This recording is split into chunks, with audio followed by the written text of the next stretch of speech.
All right, what's up, free thinklings?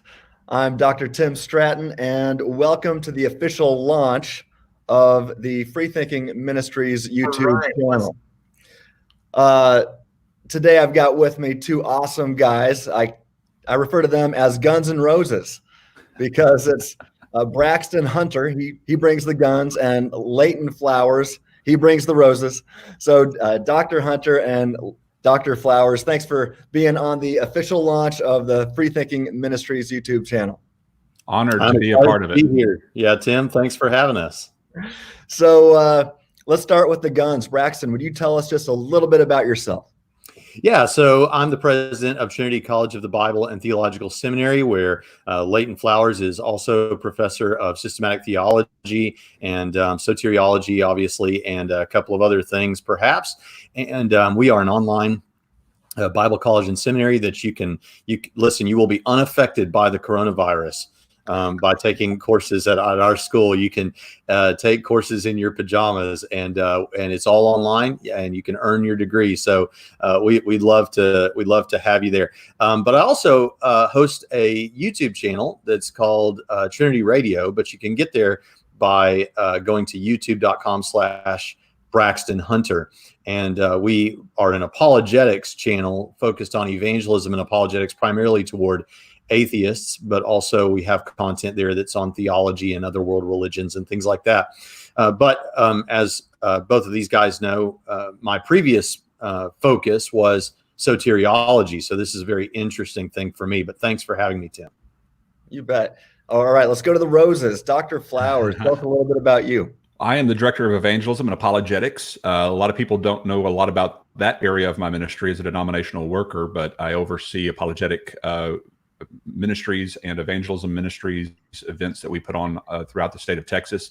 What most people know me for online, at least, is Soteriology 101, where I am confronting something I wrote about in my dissertation, the rise of Calvinism among especially Southern Baptists, my own denomination, but just in general. And as a former Calvinist, I talk about my journey in and out of Calvinism and exegetically explain why I don't any longer hold to Calvinistic soteriology. And so you can find that at soteriology101.com. Excellent. Well, to all of our viewers, I got to say, welcome to the jungle. I think it's going to be fun hanging out with Guns and Roses today. So I think this might be kind of a long discussion that we have today, because a couple of years ago, I had the pleasure of meeting a French Calvinistic philosopher named Guillaume Bignon. Right, it's kind of hard to say. It rhymes with filet mignon. That helps me. But Guillaume Bignon is a brilliant scholar and just a great guy. I really came to enjoy having a couple conversations with him over a couple of lunches a couple of years ago.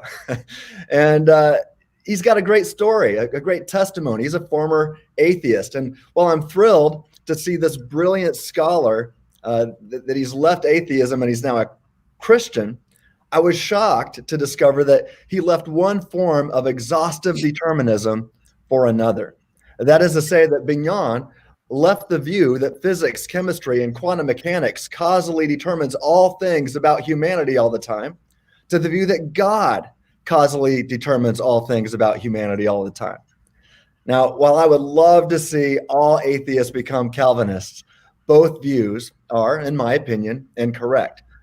Moreover, any view that affirms exhaustive determinism cannot be rationally affirmed because it's ultimately self-defeating to argue that that position is, in fact, true.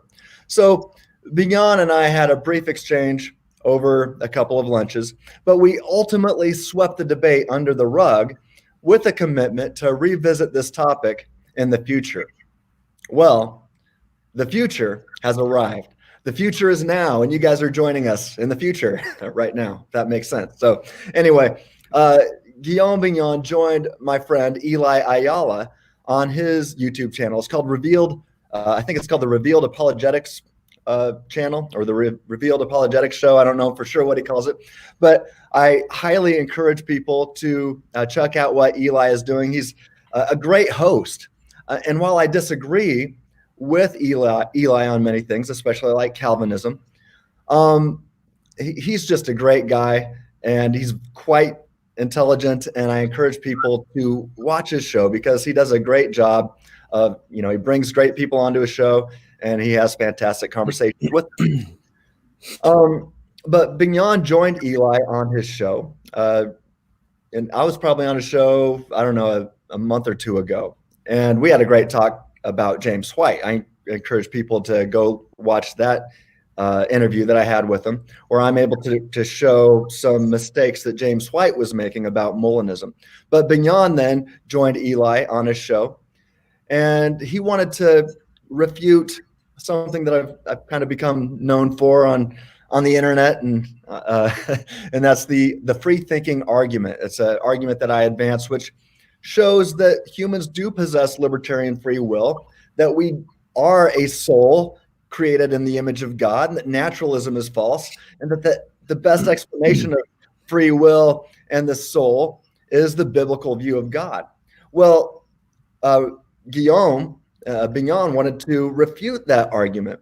But at the same time, he also had my brothers, Guns N' Roses, in his sights. He had Dr.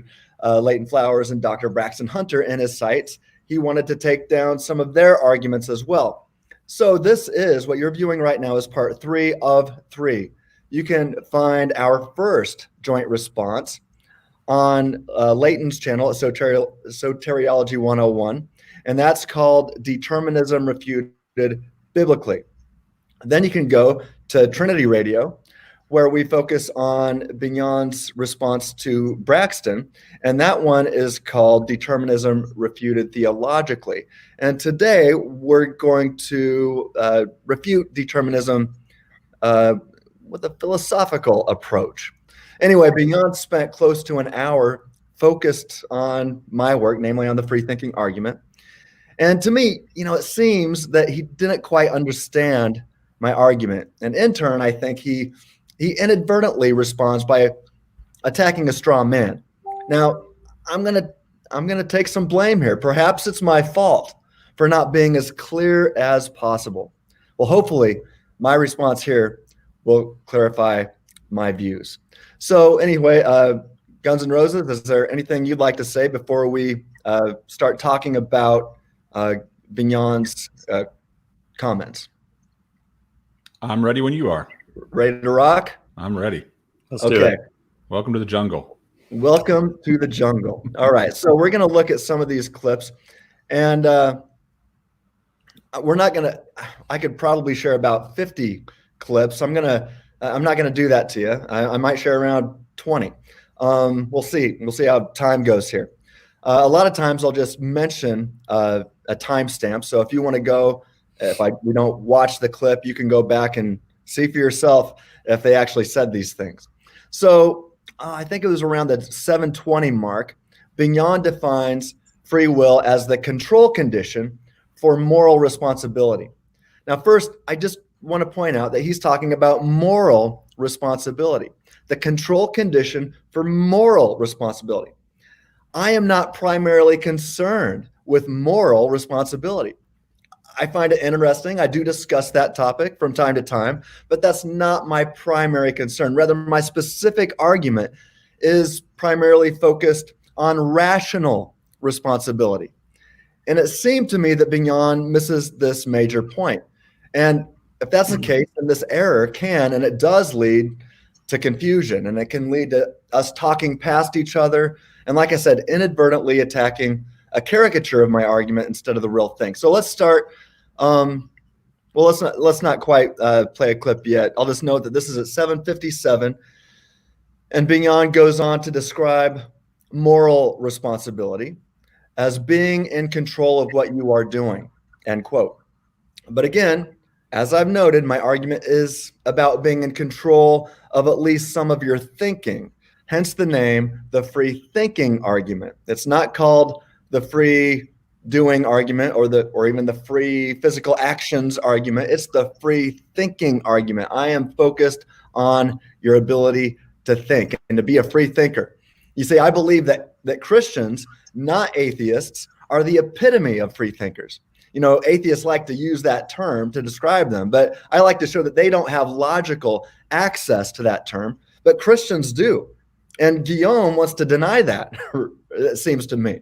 But I believe that we can reach this conclusion through systematic theology and philosophical arguments, and that we can also see this idea clearly implied in Scripture. I talk a lot about this in some of my academic work, but that is to say that Christians can and we should take our thoughts captive, as Paul describes in 2 Corinthians 10:5, before they take us captive, as he describes in Colossians 2:8. And if you think about it, at least if you're free to do so, if we're not free to think, then isn't life meaningless? It seems that it's worse than dust in the wind if you are not free to think. And I'll get back to that shortly. But ultimately, I'm concerned with the control condition for rational responsibility. And while I do think moral responsibility is related to rational responsibility, it's a secondary issue as far as I'm concerned. So Leighton, let's go to clip number 1. I think it's at 9:20, the 9:22 mark. Why don't you play that? Mm-hmm.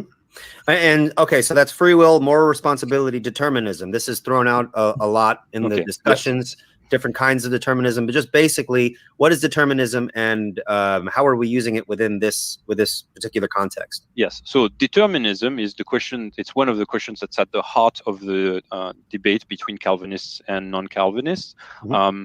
Determinism is the view that everything that happens, including our choices, because that's the area on which we're interested tonight, everything that happens is necessitated by prior facts. So everything that happens in this world, everything that we do and choose in the area of human choices, is determined by antecedent factors, by prior facts about ourselves. So the way that the world is, when, let's focus on choices again. When I'm about to make a choice, the determinist view is going to say that the outcome of my choice is determined, it's necessitated by all the facts about my own makeup, my upbringing, the conditions in which I'm placed, my thoughts and desires, inclinations on the moment of choice, all of those taken together, and obviously on a Christian view that also includes God's providential activity in my heart, his own drawing of my own volition, all of that put together determines the outcome of my choice.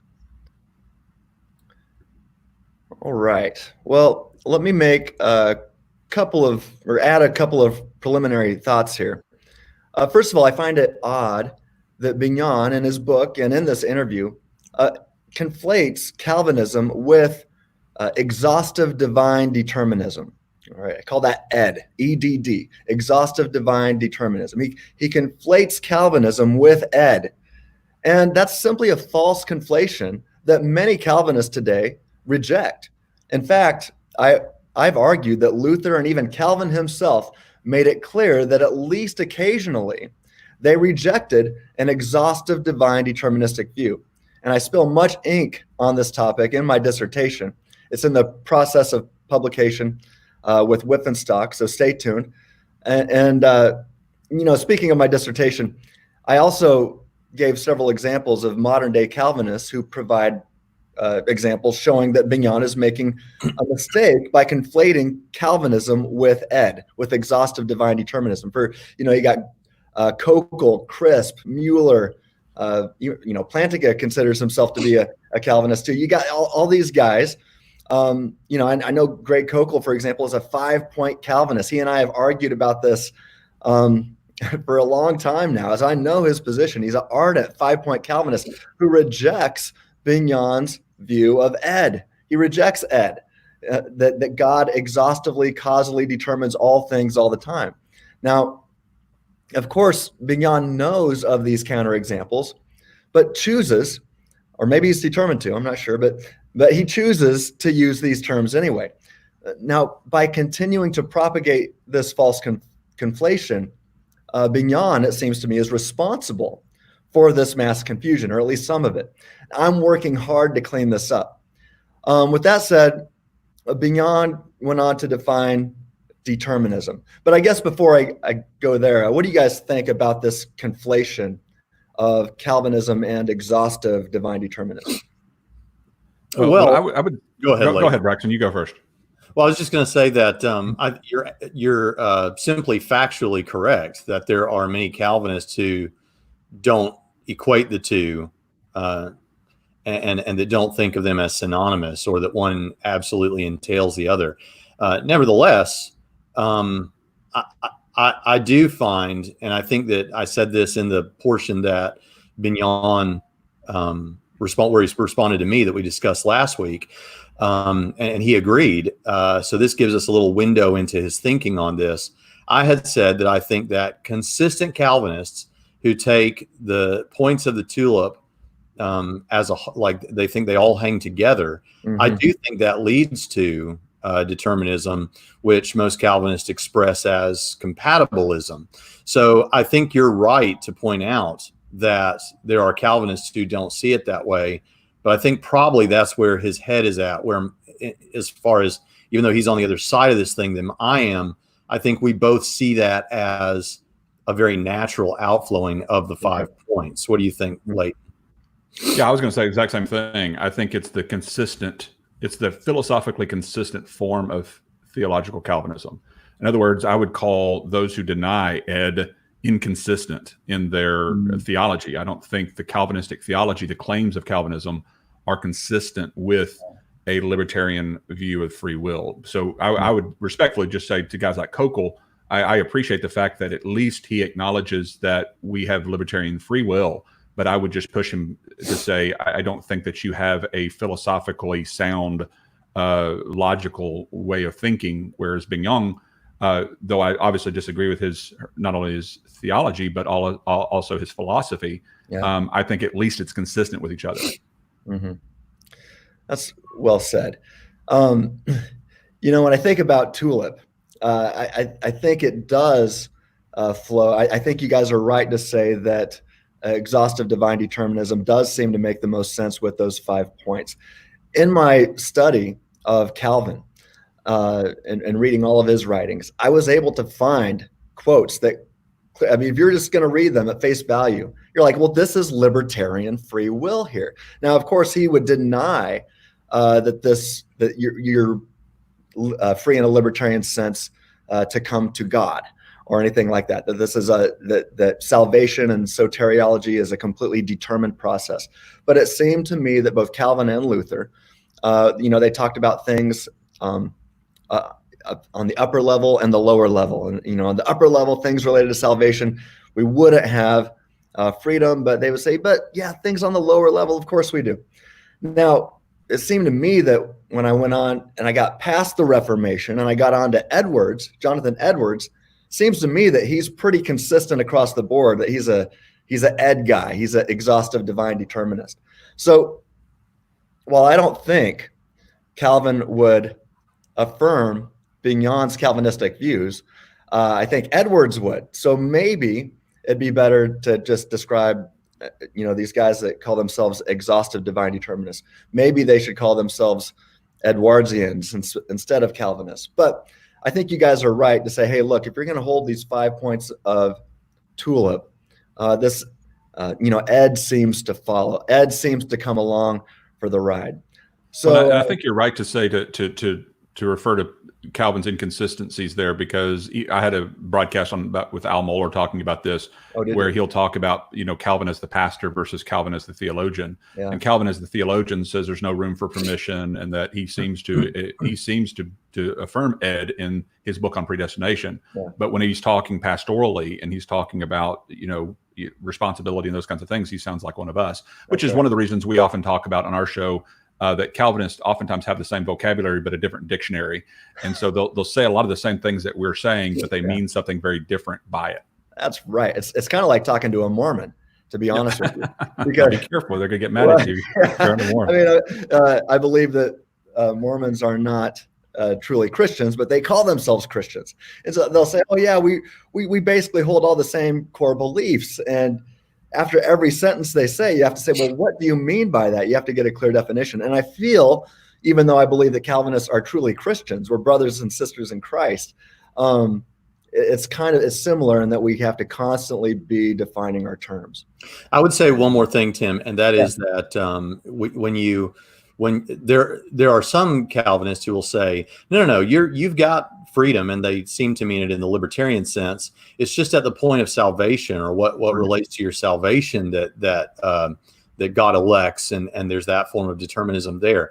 But the problem with that I see is then when you listen to their arguments in favor of that choice and how that choice comes about, and then you press any other action, no matter how mundane, in a person's life through the lens of those arguments, it proves too much. You end up resulting in determinism of the sort that you've defined as ed. And I think that's an important thing. But also, since we do kind of seem to have some agreement that this seems to be the consistent, the Bignon form, the ed form, the Edwardian form seems to be the more consistent, philosophically speaking. That serves, I think, as a great point of discussion with our Calvinistic brothers and sisters that do hold some form of libertarian freedom. That because people tend to, whether they're skeptics, atheists, or Calvinists, if they're not already engaged in these discussions at this level, they seem to appreciate their libertarian freedom and value it greatly as a part of their, especially in the Western world where we champion freedom. Yeah. And so I think it serves as a great point of discussion that if you can show them that Calvinism in its most consistent iteration means that there is no libertarian freedom, I think that serves as a good talking point to help them understand that it doesn't seem to be correct.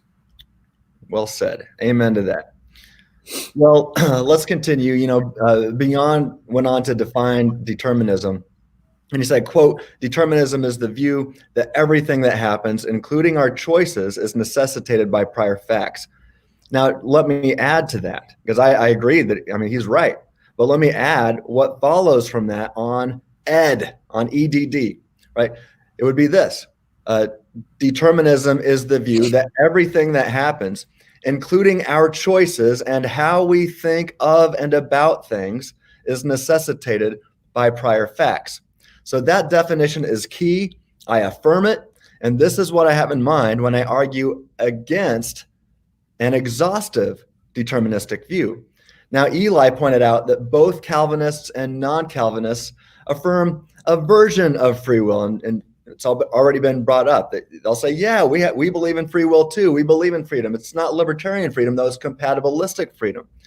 And Bignon agreed with Eli, but the debate is about the fact that some Calvinists, like we've been talking about, like Eli and Guillaume, affirm Ed, and other Calvinists, not to mention Molinists, and the majority of Christians across the board reject Ed.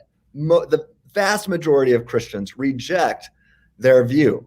So this raises a question for Bignon. Did God causally determine Calvinists like Kokel, Crisp, Mueller, etc., to disagree with Bignon? Yes or no? And it also raises another question. Leighton, you and I both used to be Calvinists, right? Absolutely. Yeah.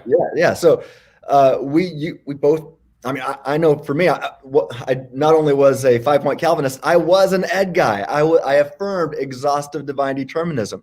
Well, why would God causally determine you and I to think correctly for all those years, and then all of a sudden causally determine us to believe incorrectly?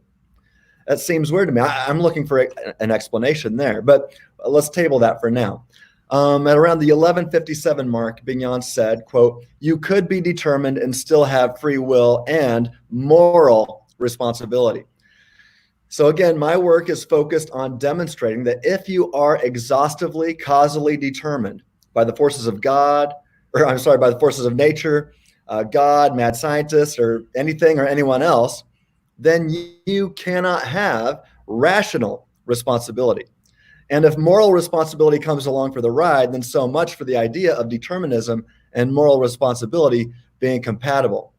Be that as it may, that's a different discussion. But do you guys see a relevant difference between moral responsibility and rational responsibility? Yeah, I think if you were to take, like, I don't grant that his difference between categorical and conditional ability helps with the moral responsibility either. But there are elements, as you and I, Tim, have both done a lot of work in thinking about free will with respect to this issue with atheists, and Leighton obviously has theologically too. But there are things that translate that you can take from discussing the morality side of things, if there's no free will, that do translate over to the rational as well. I don't see this as one of those things. If we talk about someone having categorical or conditional ability, that may, in his mind, resolve the morality issue of it. But even if I'm trying to put on Bignon's lenses, I don't see how it speaks to our ability to make rational affirmations. Yeah, I agree. Yeah, Leighton, do you have something? I was just going to say, I mean, to bring up a biblical example that we talked about in our first episode with Cain and Abel, it certainly seems from the Genesis account that God expected for Cain to bring the right sacrifice, and therefore, unless it's clearly shown that he could not have done so through some kind of secondary reason, for his nature was born in such a way that he couldn't bring a right sacrifice, then it really does bring into question his culpability and his blameworthiness. And that's what we talked about with the analogy. If God had literally grabbed him physically and tied him to a tree so that he could not fulfill the command to bring the right sacrifice, then I think it seems like Bignon would say, well, then he can't be held culpable if God would have done that. And my question is, why not? If who are you to question God? And why can't I use Romans 9 and all the other verses you use to proof text for determinism for a physical gun to head, tying to a pole type of situation? And I've not heard a sufficient answer to that question to show, if it's not just special pleading, to say God can't do it this way, but he could determine you this way, because in both situations, you're just as determined by God, whether it's through secondary secret means or through an open means like tying them to a pole. Either way, it's determined by God, not by the individual being held responsible for their actions. Tim, I'd like to ask you a question about this. Is it your understanding from listening to Bignon speak to your issues that he is still thinking that the solution to this on his position is that difference between categorical and conditional ability? I believe that is the case, yes. See, again, I want to reiterate that the similarity that does seem to exist between the morality issues and moral ability or responsibility and rational responsibility, as you've put it, would be that whatever you want to say about categorical and conditional ability, it's like saying if the person who is conditionally able but determined against a particular thing, they 100% cannot do it, will not do it, and the person who is categorically unable, 100%, 150% cannot do it and will not do it. So that's, I think, the distinction that he's making when the rubber hits the road. But it's a meaningless distinction as far as I can tell, because if something's 100% impossible for the person based on his nature and secondary causes stretching back to God, there is no non-zero option for him to do it. And the same thing is true with the categorical. It's 150% unlikely, but in both cases, it's 100% not going to happen, right? That's right. That's right. Well, let's see. I think we can go to another clip here. Let's go to clip number 2. It's at 12:18. Go ahead and share my screen there, and I can. Yeah. There we go. So we have compatibilism, which is a form of determinism, right? No, so compatibilism is just the thesis that free will and determinism are compatible. Okay. So it doesn't actually commit you to saying that you either have free will or that you even are determined, right? So it's just saying the two could be true together, but in itself, it doesn't commit you to affirming that, in fact, either is true. Now, more often than not, compatibilists tend to affirm that they're compatible because they happen to be true. And so if both of them are true, then obviously both of them are compatible. But technically, compatibilism isn't the thesis that they are in fact true. It's just the thesis that they're compatible. All right. Well, I'm glad that Bignon clarified that. I actually spent some time in my dissertation pointing out this this fact as well, that, Bignon said that compatibilism is just the thesis that free will and determinism are compatible. And he adds it does not commit one to affirm libertarian freedom or determinism. That's a great point. And Guillaume, I completely agree with you there. However, in my relevant work, I aim to show that this thesis, while it might occasionally be true, it cannot exhaustively describe reality. That's my focus. I do not reject the thesis. I simply argue that the thesis cannot always describe reality as Bignon affirms, right? So Ed is false. So, in fact, it might be surprising, but I actually affirm compatibilistic freedom in some cases.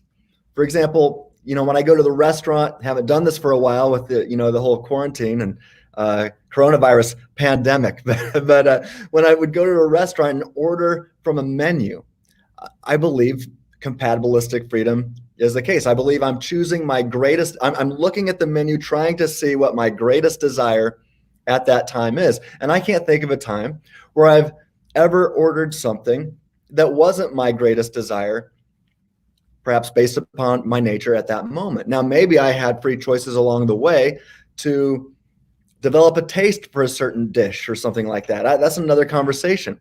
But here's the deal. I simply provide some instances where libertarian freedom must entail. I'm not arguing for an all or nothing view here. Bignon, on the other hand, does affirm, it seems to me, an all or nothing view, since he seems to affirm Ed, exhaustive divine determinism.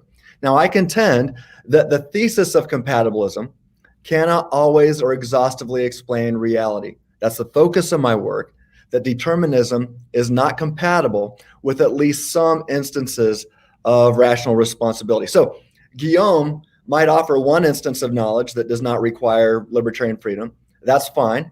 I might affirm some of them. However, he needs to discount all of them to rationally maintain his thesis of compatibilism, or that this thesis of compatibilism exhaustively describes all instances of reality all the time. Does that make sense to you guys? Yeah, it makes sense. And from a more of a layman's approach to that, I would just simply put it like this: just to say, just because God determines one thing doesn't mean He determines everything. Right. And it seems like that's the stretch. And they'll say, look at how God hardened Pharaoh's heart. Mm-hmm. Therefore, God must harden every heart that's ever hardened. Right. And that just doesn't follow. The fact that God can use the brothers of Joseph to bring about a particular account doesn't mean that God exhaustively determines the brother's pride, for example. Right. It's just a non sequitur. It's just drawing a conclusion based upon one particular story within Scripture that is really, obviously, at least in my estimation, obviously not intended to communicate EDD. It's meant to communicate God's sovereign right to bring about His purposes and His plans through evil choices. And so it's just a stretch to conclude EDD out of individual stories within the Scriptures. Well said. You got anything to add, Braxton? We have been in total agreement on all these things, and still are, I think, and I agree with what both of you just said. What I would like to see, conceptually speaking, I think that's right. I think what you're saying is right, and I think that Leighton gave a good biblical example of where once Pharaoh put himself in a situation like this as a judgment, then God hardened his heart, right? It's like your mother telling you, don't make that face or it'll freeze that way kind of thing, this sort of thing. But I would like to see an example today of something that truly is, to that degree, what we could call compatibilism, by which I mean something external to you is determining your actions, but yet you're free in the sense that you're doing what you want. Because no analogy is perfect, but with any particular analogy that I can think of, we could still, you're still, the menu doesn't force you to do what you do, right? You still could, I know it's just an analogy, right, but you could still choose against your greatest desires. Why would you, right? Or you could say, forget this, I'm getting up and leaving the restaurant, right? So I think that the analogy serves the purpose that you intend it to serve, and I agree 100% as far as that goes. And I think that the Pharaoh example is perfectly right. I'm kind of a radical on this. I don't even think that compatibilistic freedom will be true in heaven. And so I don't know where you agree with that? I agree 100%. Yeah. So while I agree completely with what both of you have said in the way that you mean it, I would still like for someone to give me such an example from the modern world where that is the case. Because the one thing you said that rings clearest and truest to me and seems unassailable is that if you were to give me some weird example from the modern world, which I'm still having difficulty imagining, it still would not mean that is the case in general, right? Across the board, yeah. Yeah. Well said. Well, all right. At the 1340 mark, Bignon clarified his exhaustive divine determinism. And he said, we are determined to do everything that we do. So there's Ed. All right. So here's the problem for Bignon. Since thinking of and about things is included in the set of things that humans do, Bignon must also affirm that all of his thoughts and intentions are caused and determined by something or someone other than him, the thing Bignon refers to as I. So this ultimately results in self-destruction, and I'll unpack this soon. But let's continue with definitions. I'm going to skip over the next clip I had, but it's around the 1417 mark, and Bignon defines libertarianism. He says, quote, the thesis that incompatibilism is true, and also some of our choices we make are free. He says libertarianism is the view that determinism is incompatible with free will and moral responsibility. There's that term moral responsibility again. And also some of the time, he says, we have free will and moral responsibility, from which it follows that determinism is false, end quote. Okay, I kind of agree, but I have an exception to make here. It would not follow from this that determinism never results. It would only follow that exhaustive divine determinism is false. I'm opposed to the exhaustive, as I've explained already. I do not oppose the ideas of some determinism or some compatibilism.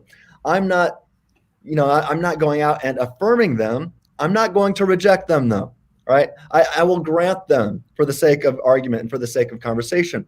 And it's vital to grasp at this point. What I am arguing against is Ed. Ed is the bad guy here that I'm against. But I don't care if God causally determines some things some of the time. I'm saying that he does not do it all the time. Now, in addition to Bignon's definition, I also point out that some maintain that an agent is free in a libertarian sense only if they possess the freedom to think or act otherwise. It seems, however, that if an agent is ever uncaused, right? If an agent is ever not causally determined by someone or something else, right? And is simply the source of his or her thoughts or actions, even if the agent cannot think or act otherwise for some weird reason, then they're still free in a libertarian sense. So we can distinguish between the principle of alternative possibilities, which we abbreviate as the PAP, the PAP, principle of alternative possibilities. We also call it the ability to do otherwise, right? So the PAP, ability to do otherwise, version of libertarian freedom. And we can distinguish that from the sourcehood version of libertarian freedom. Now, I think both are true. I argue for both versions. But while the PAP, the ability to do otherwise, is sufficient for libertarian freedom, I do not claim that it's always necessary. The source version of libertarian freedom, on the other hand, is necessary and sufficient. So by that I mean, if one can demonstrate that one actually does have an ability to do otherwise, well, then you have demonstrated libertarian freedom. But let's just say that you aren't able to do that for some reason. You can't demonstrate the PAP, but you can demonstrate that an agent is not causally determined by something other than the thing he refers to as I. right? If you can demonstrate that, then you've still demonstrated libertarian freedom. Be that as it may, I typically defend a specific definition of libertarian freedom that seems to entail both versions, especially the source-hood version, but I think we get both versions here. So this is what I mean most of the time, not all the time, but most of the time when I refer to libertarian freedom. I simply mean one's ability to choose between or among a range of alternative options, each of which is compatible with one's nature. So you see, I affirm a version of compatibilism. I jokingly refer to myself as a libertarian compatibilist because I believe that we can demonstrate that sometimes an agent has the ability to choose between or among a range of alternative options, each of which is compatible with one's nature. So when the deterministic compatibilist, and the Ed guy says, I believe in compatibilistic freedom. Well, so do I in a sense. It's just you're assuming, the determinist is assuming that there's always and only one option from which to choose. I mean, there might be an illusion of other options available, but when it comes down to it, your total package nature only allows you one option from which to choose at a certain time. And I'd say, why think a thing like that? Why assume such a thing? Why can't there be multiple or alternative options, each of which is compatible with one's nature? And I think we discussed this, I can't remember if it was on Leighton's show or Braxton's, but I think we talked about how God must have had that ability to choose between a range of options, each of which is compatible with his nature, because he could choose to create the universe or not.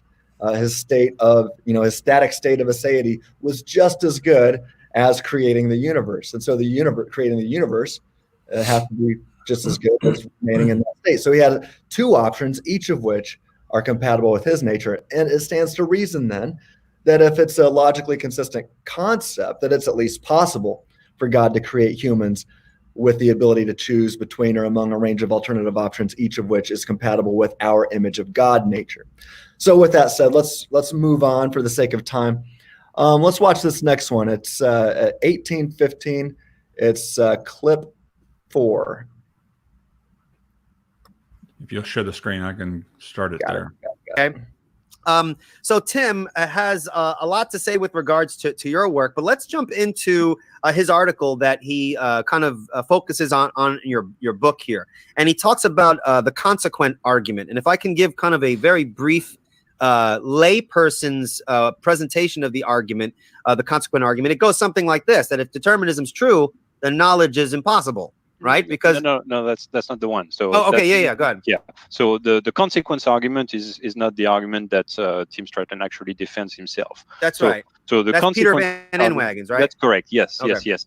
So the consequence argument is one very famous argument in favor of incompatibilism. Okay. And so in my book, I do engage with Peter Van Inwagen's consequence argument because I need to explain what I think is wrong with the argument. Okay. And so that Tim Stratton has written his blog post, and I will explain what the consequence argument is and what my response is to the consequence argument.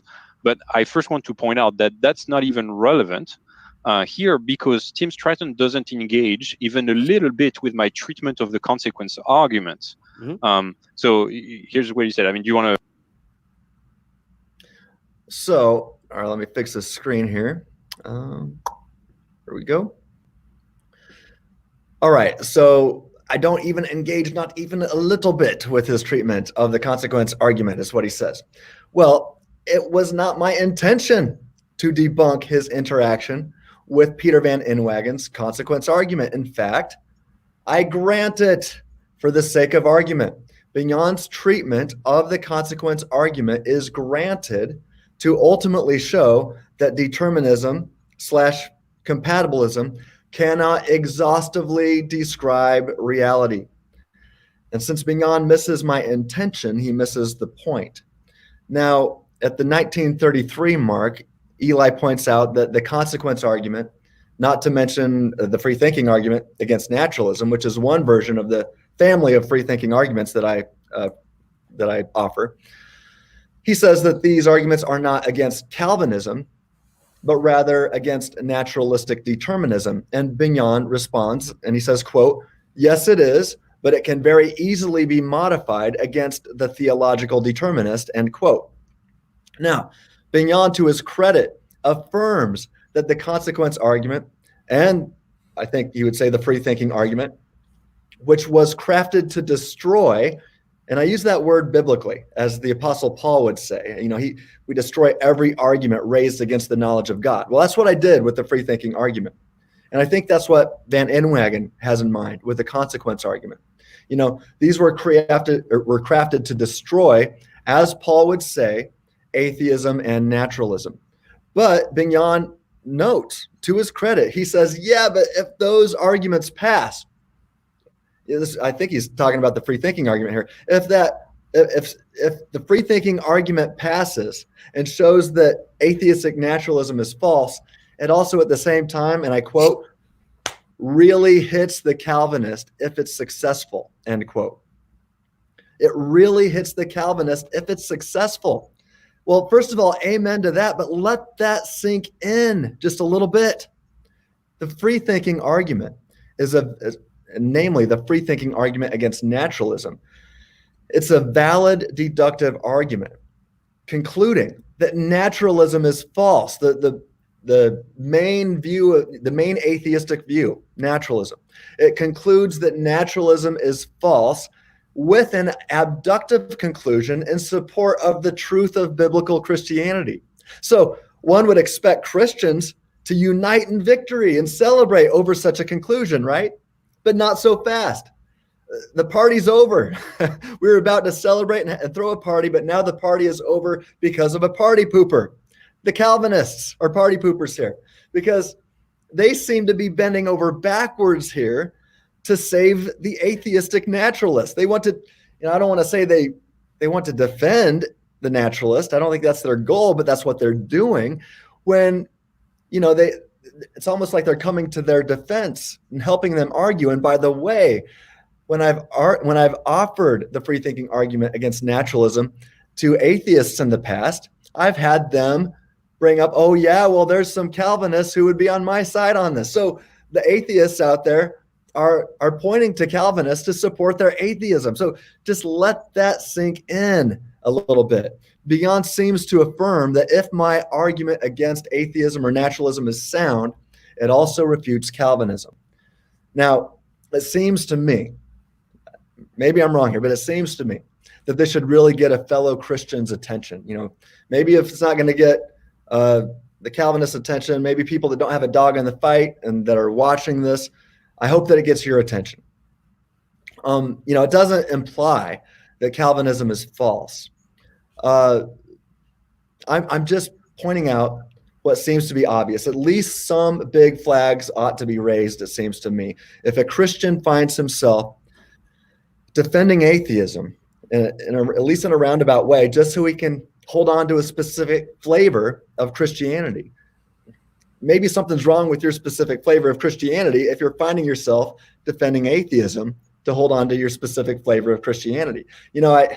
I'd say that defending 5-point Calvinism is justifiable barely. You might disagree with me on that, Leighton, but I'll say it's barely justifiable. But defending exhaustive divine determinism, which, as I said earlier, Calvin himself would not affirm, is akin to, it seems to me, it's akin to idolatry when used to defend, or at least, defend atheism in a roundabout way. Exhaustive divine determinism.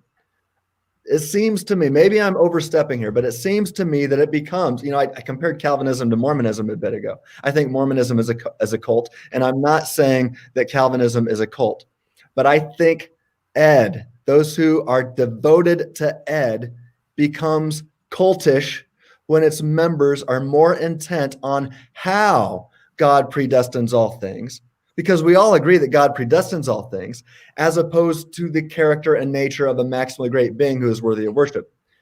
So I don't know. I want to hear from you. Did I overstep my bounds there by saying it's by defending Ed kind of becomes cultish. Is that an overstep?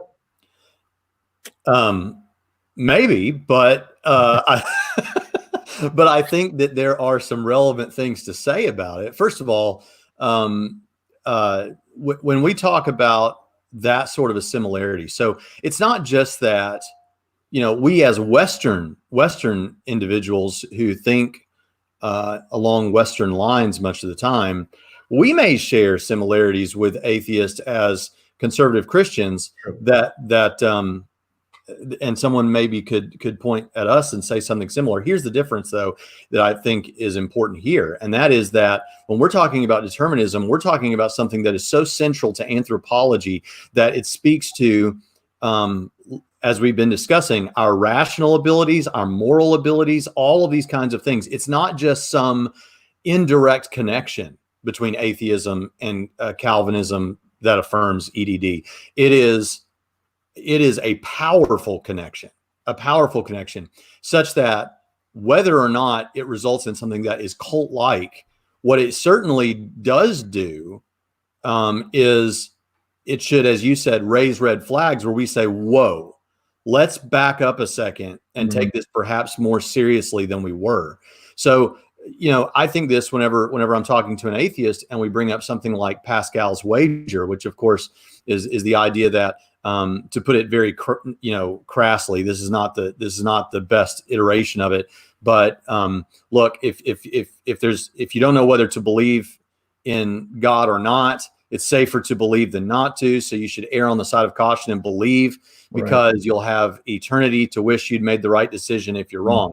And so it's a cost-benefit analysis in that sense. I don't use Pascal's wager, although I do think that there's a new iteration of it, or newer iterations of it, that are actually defensible and successful. Not to go off on a rabbit trail, but Cameron Bertuzzi over at Capturing Christianity just had Dr. Liz Jackson on presenting a form of the argument that I think is more defensible. But all that said, where I have used it is to say, look, even if you want to say, well, yeah, but there's all kinds of gods. How could I ever know I was erring on the right side? Or it doesn't seem like just in case is what the God of Christianity really wants out of you. All that's true, but what Pascal's wager does certainly do, and the parallel is what this determinist connection between atheism and Calvinism does certainly do, is it puts the brakes on and says, yeah, but in both cases, hold up. The stakes are a lot higher than perhaps what you're thinking right now.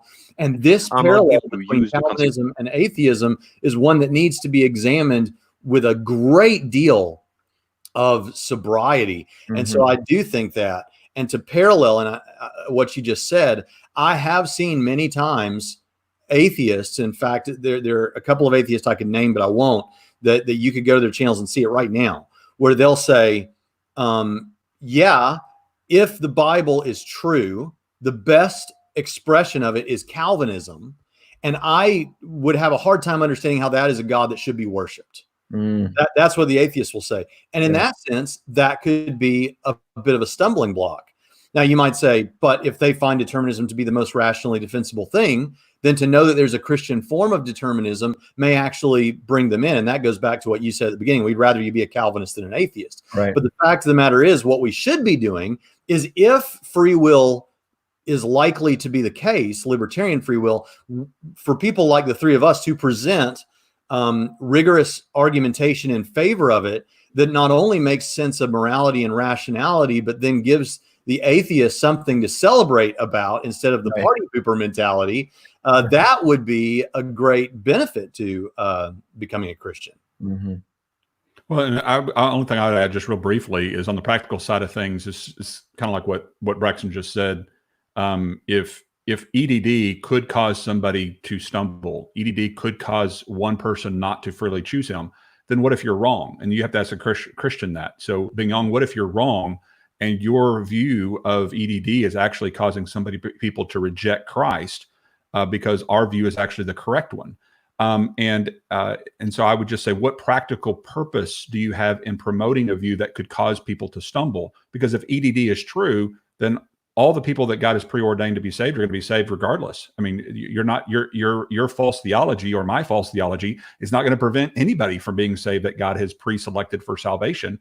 And so you have no practical benefit of promoting EDD, even if it's true, which is interesting because even among naturalists who believe in determinism, they did a study showing that those who believe in naturalistic determinism were more likely to cheat on a test than those who believe in libertarian free will. So they concluded, though we believe in natural determinism, we don't believe that it's practically good for society to believe in it. It's actually better for society to believe in libertarian freedom of the will. So and among the Christians, you have to come to the same conclusion that if it's possible for you to reject EDD, you should, because there's no practical reason really to promote it. And Tim, I should come back. Oh, I'm sorry. No, go ahead. I think we've lost Leighton all of a sudden, but Leighton, turn your mic on. Yeah, I'm here. Can you hear me? Now I can hear you. Okay. But what I was going to say, maybe you just got done. But what I was going to say is, Tim, if at all, it sounds like I'm throwing water on the fire that you are stoking in favor of libertarian free will here by saying maybe when you say it could be cult-like. There is a difference between what we could call a theological cult and sociological cults. Sociological cults are situations where there's nothing weird theologically about a particular position that we could call it heretical or incredibly off base, but the culture in which this is set is cult-like, so there may be elements of cult-like behavior regarding determinism that we wouldn't recognize as being similar to, say, Jehovah's Witnesses or something. Okay. So, but I'm on board with you. I don't want you to think I'm throwing cold water on your fire. I don't get that. It seems to me that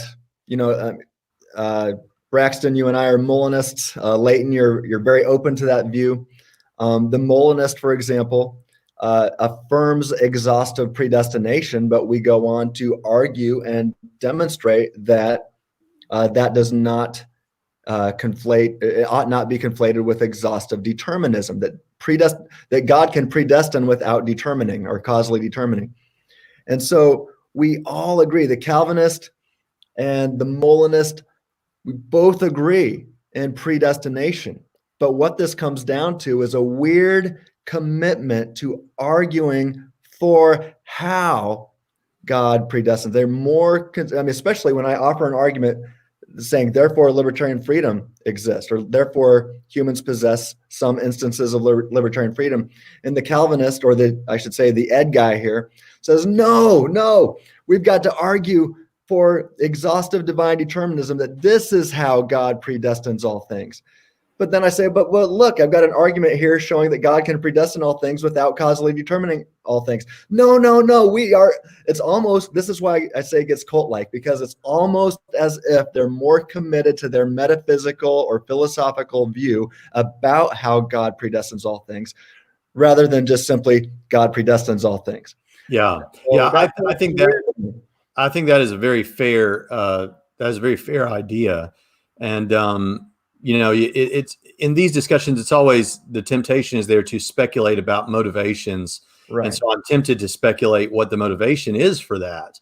Mm-hmm. The stated motivation is obviously that it makes too much of man and too little of God if God isn't determining the movement of every molecule, right? Which we just reject. We think it actually makes more of God to say that he is in control while providing libertarian freedom. Mm. But I totally resonate with that. What is the fixation? Why does this seem to be such a sticking point if there is a sensible alternative explanation? Yeah. Well, cool. Let's keep going here. I think I'm going to skip the next clip I had for the sake of time, and I'll just read some relevant quotes here. Bignon says, quote, "What Tim Stratton does," he says, "there are other reasons to think determinism is false." And then Guillaume adds, "but that's not relevant to the merits of my response to the consequence argument," end quote. I beg to differ. Again, I grant Bignon's response for the sake of argument, and then use what he affirms to prove my point, that compatibilistic determinism cannot exhaustively describe reality. That is to say, exhaustive divine determinism, or ED, is false. Bignon affirms ED, I debunk ED. So it seems to me that it's quite relevant. Now, Bignon in his book, I read his book, and I encourage everybody to read it. You should buy it, support the guy. And I just want to, give a thumbs up to Whippenstock, because a division of Whippenstock published his book where he's arguing for compatibilistic freedom, and they're publishing my book, which is defending libertarian freedom and Molinism. So, and Tim, if I might put another plug in there, the book Anyone Can Be Saved, written by me and a few other PhDs from the Baptist world, is also Whippenstock. So check out all those books. You have a whole library of free will material. Nice. That's awesome. Well, so Bignon in his book, he quote, happily concedes that libertarian freedom is not compatible with determinism. And he says that the consequence argument, if successful, or is successful in this, but adds that it has not shown that moral responsibility is not compatible with exhaustive determinism.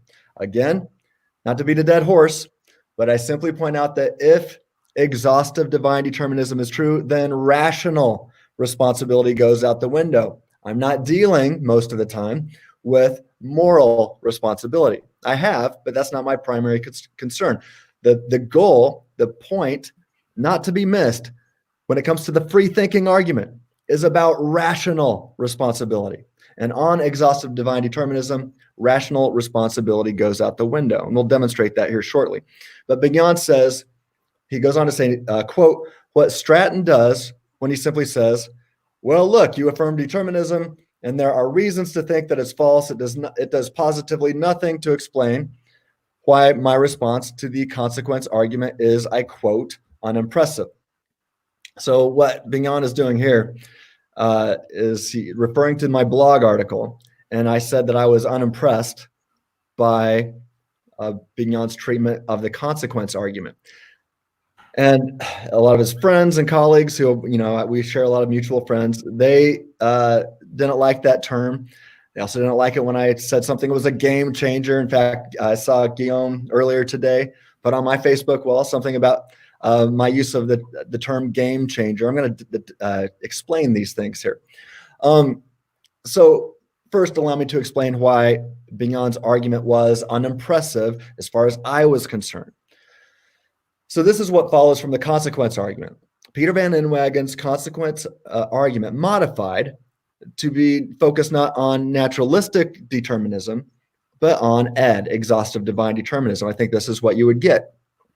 And this is how I've written about this on my website and in my academic work. This is what you get. If determinism is true, then all of our thoughts and beliefs are ultimately the consequences of God's will and acts of causation. But it's not up to us what God wills or what he has caused. Therefore, the consequences of these things, including our own thoughts and beliefs, are not up to us. They are up to God.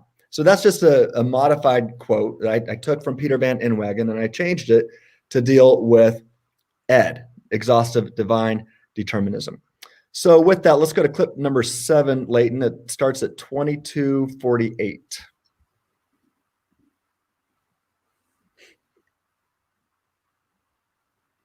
Okay, we're a little bit before that, but that'll get us close. Yeah, that'll work. Is, I quote, unimpressive. Right. So an easy way to see that is the case is imagine that he's here now in a different context. Imagine that he's offering his so-called free thinking arguments, the one that we've just read, against determinism, and then I respond that I find his argument unimpressive because Tim affirms libertarian free will, and libertarian free will is refuted by Romans 9. Don't you know? Okay, that's good. No, I don't know. Don't you know that, guys? Yeah, Leighton, I'll have you speak to that here in a moment. So, yeah, he's libertarian freedom is refuted by Romans 9, don't you know?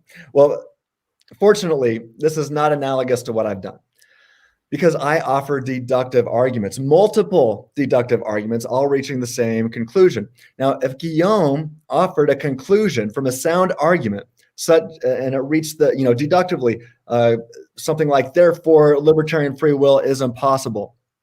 Well, then we'd have justification to think my argument is unimpressive. At the least, I would have reason to evaluate my current beliefs. But I don't even know if that's possible on the ed view. But, just speaking in general terms here, if Bignon offered a deductive argument, then I would have reason to evaluate my current beliefs. Bignon, however, has not offered anything of the sort, of what I can recall. I might be missing something. On the other hand, I have offered deductive arguments, multiple arguments, concluding that humanity possesses some instances of libertarian freedom at least some of the time. In fact, I use Bignon's own words to help reach that conclusion.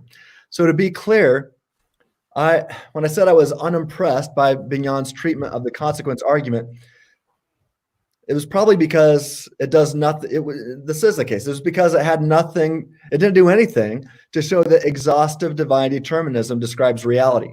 And that's what I was hoping for. I was hoping for some kind of an attempt at that level.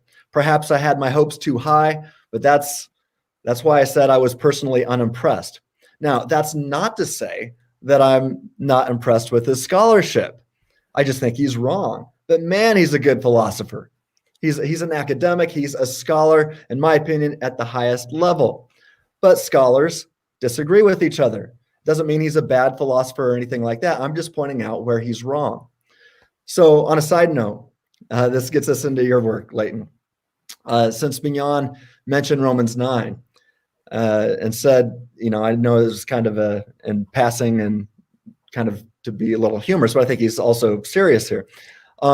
He said that Romans 9 refutes libertarian freedom.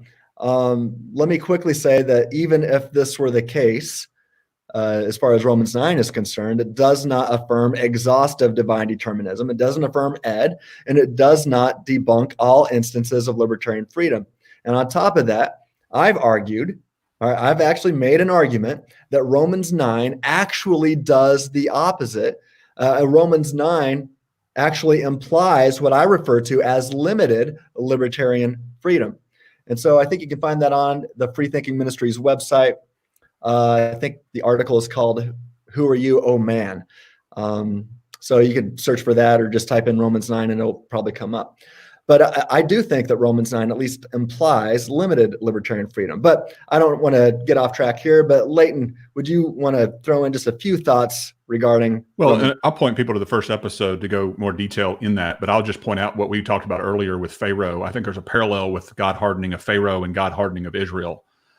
Just in the same way that God hardened Pharaoh to bring about the first Passover, God hardens Israel to bring about the second Passover. And he's not hardening them arbitrarily because they're, reprobate before the foundation of the world.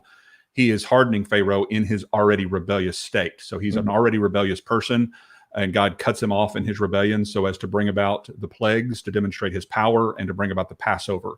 In the same way, Israel is not hardened because God doesn't love them, doesn't want them. He holds out his hands to them all day long. He longs to gather them like a mother hen longs to gather her chicks under her wings. He weeps over them. All these things about God's longing for Israel. And Paul's even willing to give up his own salvation. He's not more loving than Christ. Yeah. And so all of these things about Romans 9 teach us that God is hardening Israel not arbitrarily or for no apparent reason because he just doesn't want them. He is hardening them in their rebellion, cutting them off in their rebellion to bring about the crucifixion and the ingrafting of the nation of the Gentiles so that all the people would be blessed. Very few Calvinists understand the non-Calvinistic interpretation of Romans 9 through 11. And once they do, that light comes on, at least it did for me, and go, oh, you don't need to swallow the difficult pill of reprobation and EDD and all these other difficult things that you have to swallow if you interpret Romans 9 through 11 to be exhaustive divine determinism, i.e. God molds certain people to be Christians and molds other people to be reprobates, and these kinds of very fatalistic types of interpretations just don't do any good for the rest of the scriptures or for even Christian living, in my opinion. Yeah, I agree. Well, Bignon goes on to describe the difference between conditional and categorical abilities. We've already touched on that briefly, but let's look at, it's clip 8, Leighton. It's at 24:45. I've got it ready. Let's do it. Sincerity from those. So the core of my response to this requires you to understand a very important distinction between two things that we call the ability to do otherwise, but they're quite different. So there's two ways of unpacking the ability to do otherwise. One is the so-called conditional ability to do otherwise. The other one is the categorical ability to do otherwise. So it's all right. Let's see here. There we go. So yeah, so he's unpacking the difference here, a conditional ability and a categorical ability. So we both want to affirm the word ability, but then, like as we pointed out, we use the word ability in a different way quite often. And he says there's two ways to understand this ability to do otherwise. Now, let me grant that I understand what he claims to be the case. I'm not ignoring that. I understand it. However, let me reiterate that I am primarily focused on being the source of my thinking, right? That's most important to me when it comes to libertarian freedom, that I am the source of at least some of my thinking. But secondarily, on the categorical ability to think, judge, and evaluate between alternative options, each of which is compatible with my image of God nature. So, like I said, the definition of libertarian freedom that I am that I defend most of the time assumes both sourcehood and that PAP ability. So if this categorical ability, the ability to choose otherwise, is illusory, then so is, I argue, rationally inferred and affirmed claims of knowledge, right? I deductively conclude that in a logically valid syllogism, right? So with that said, consider these what seem to be conditional examples. If I said, well, you could think or believe otherwise if God would have causally determined you to have a desire, a greatest desire to think or believe otherwise. Do you get rationality from that? Or you could think otherwise if God would have causally determined you to have a different nature. It seems to me, I want to hear what you guys think, but it seems to me that that's a ridiculous claim. If that's meant to demonstrate a level of responsibility, I don't see how it does do such a thing. After all, if your thoughts and beliefs are always aimed at your greatest desire based on your nature, that's not up to you. This isn't really an Edwardsian view here from Jonathan Edwards, that you only choose based on your greatest desire at a given moment. Okay, so if you think about this, if your thoughts and beliefs are always aimed at your greatest desire at a given moment based upon your nature, that's not up to you, but causally determined by God, right? If all of your thoughts and beliefs are always aimed at your greatest desires and they're not aimed at truth, then no one stands in an epistemic position to argue or rationally affirm that his claims are any good at all. This reminds me of an argument that I had not too long ago with a certain Calvinist podcaster who affirms Ed. He affirms exhaustive divine determinism. And he said to me, he affirmed this Edwardsian view that we always and only, he said that we only and always choose based on our greatest desire at a given moment. And so while there seems to be, he would say, other options available, really there's only one thing that you can do at a certain moment. But hey, that's great. That's based upon your greatest desire. And then I said to him, I countered and I asked if that's why he rejected Molinism. And he said, no, I reject Molinism for 16 different reasons. Well, I thanked him for making my point, because if that's the case, then his choice to reject Molinism in favor of Calvinism was not based on his greatest desire, but rather on reasons. And those are two different things. I am arguing for an ability to reason here. Anyway, I don't want to get sidetracked there. Bignon referenced the lack of ability in that area of the video there. He referenced a lack of ability to cast a vote because his hands were, they were tied behind his back. But that's not analogous to my argument. In fact, I think his analogy assumes some level of libertarian freedom. My argument focuses on the ability to reach the rational conclusion of who Bignon should at least try to vote for, if he could actually cast that vote or not. I'm more concerned with free thinking, not free vote casting. After all, it's not called the free vote casting argument. It's called the free thinking argument. Anything you guys would want to add to that? Yeah, I just think this goes back to something that we said toward the beginning, which is this seems to be the same problem that I see with the two understandings of ability when it's applied to this, that you would get with morality, that you get with thinking and rationality, and that is still the 100% versus 150%. If you can't do it, you can't do it. To say that you really can't do it here doesn't really help anything. Right. Yeah, I like to call it a total package nature. When I talk about your ability to fall into temptation or to choose the way of escape God offers. And, the compatibilist, who's a determinist, will say, well, there was something really about your nature that determined if you chose to sin or chose to take the way of escape. And I say, oh, so you're telling me that God created you with a total package nature that could not take the way of escape, even though he offered it to you. He knows you can't do it based on your total package nature, but here it is. Here it is. I know you can't, it's beyond your reach, but here it is. Oh, now you're responsible. Doesn't make sense to me, but maybe I'm missing something. No, I think you wrapped that up, Tim, beautifully. Everything you just said. I think that was excellent. Cool. Absolutely. And for time's sake, let's move on. Absolutely. All right. Yeah, got it. I'm going to skip the next clip, but around 2715, Bignon says that the key piece is the categorical sense of ability. He says, if you have that ability, you are indeterminate, right? That means you are not exhaustively, causally determined, right? He adds, the sense of ability, or that sense of ability, is incompatible with determinism. So I agree. I've argued and concluded that one must possess this categorical ability if one is to reach rationally affirmed knowledge claims. I've got an article on the website called Free Thinking Needs the PAP. If you guys would like to see that, Free Thinking. Great article. Oh, thank you. Thank you very much. Free Thinking Needs the PAP. Anyway, in that article, I talk about PAP, what I call PAP-T, which is the principle of alternative possible thoughts. So PAP-T. Anyway, Bignon seems to affirm many claims of knowledge, right? That's what he's doing here, such as he seems to affirm that exhaustive divine determinism is true. But if that's the case, then exhaustive determinism is false. And I don't just state this, I argue for it. And one can easily find this on my website and my academic journal articles and in my soon to be released dissertation.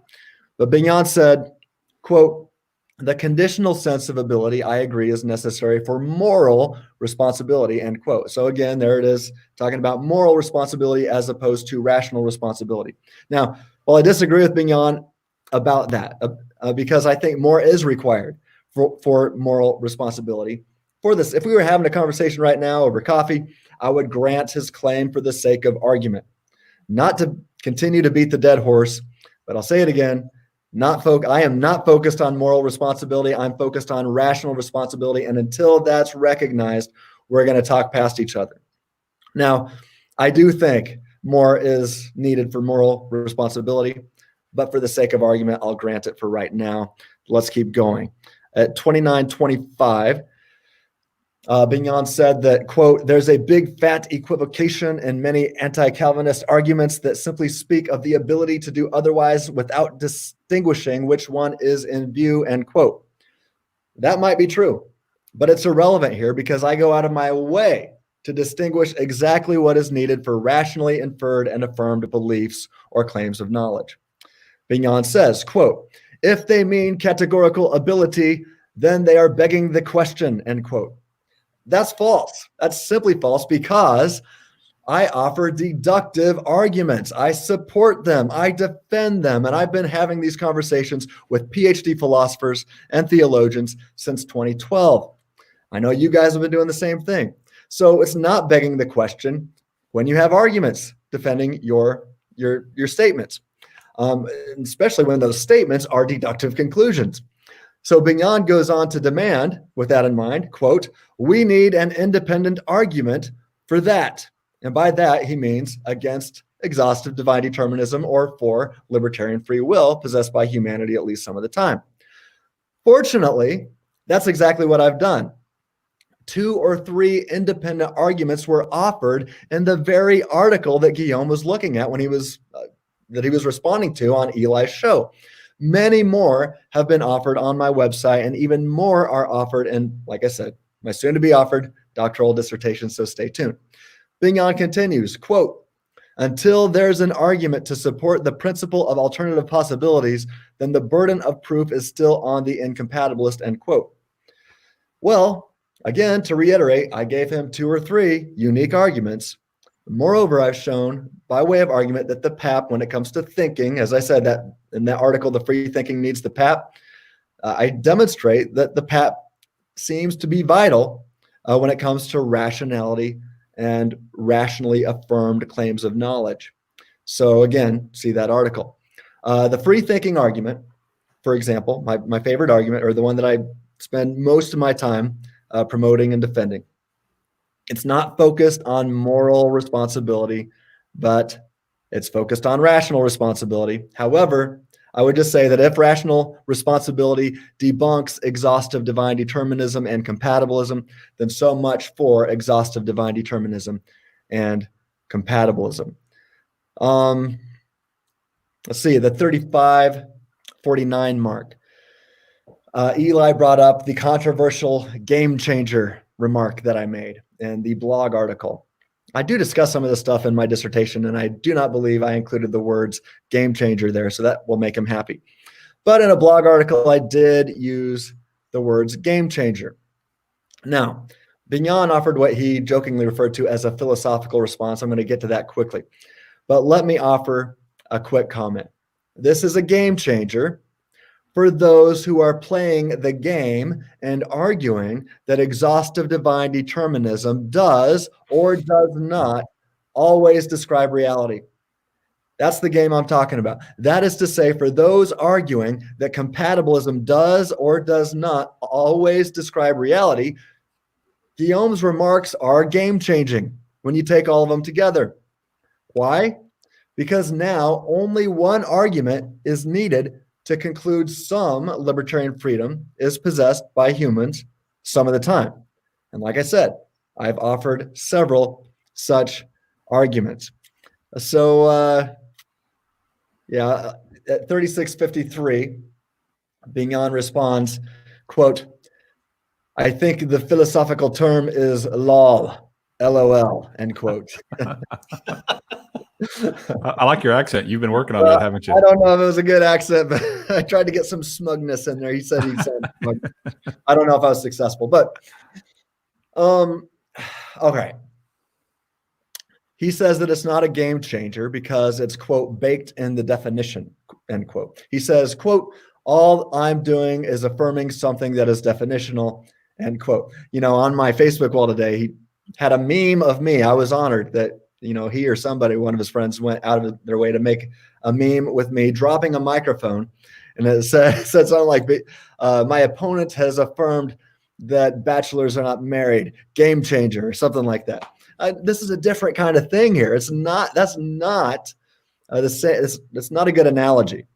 Let me explain. Bignon first affirms exhaustive divine determinism, and then affirms something more, that Peter Van Inwagen's consequence argument is correct regarding the fact that libertarian free will is not compatible with determinism. Now, I know he says that that's baked in the definition, but at least he's clear and affirmed it.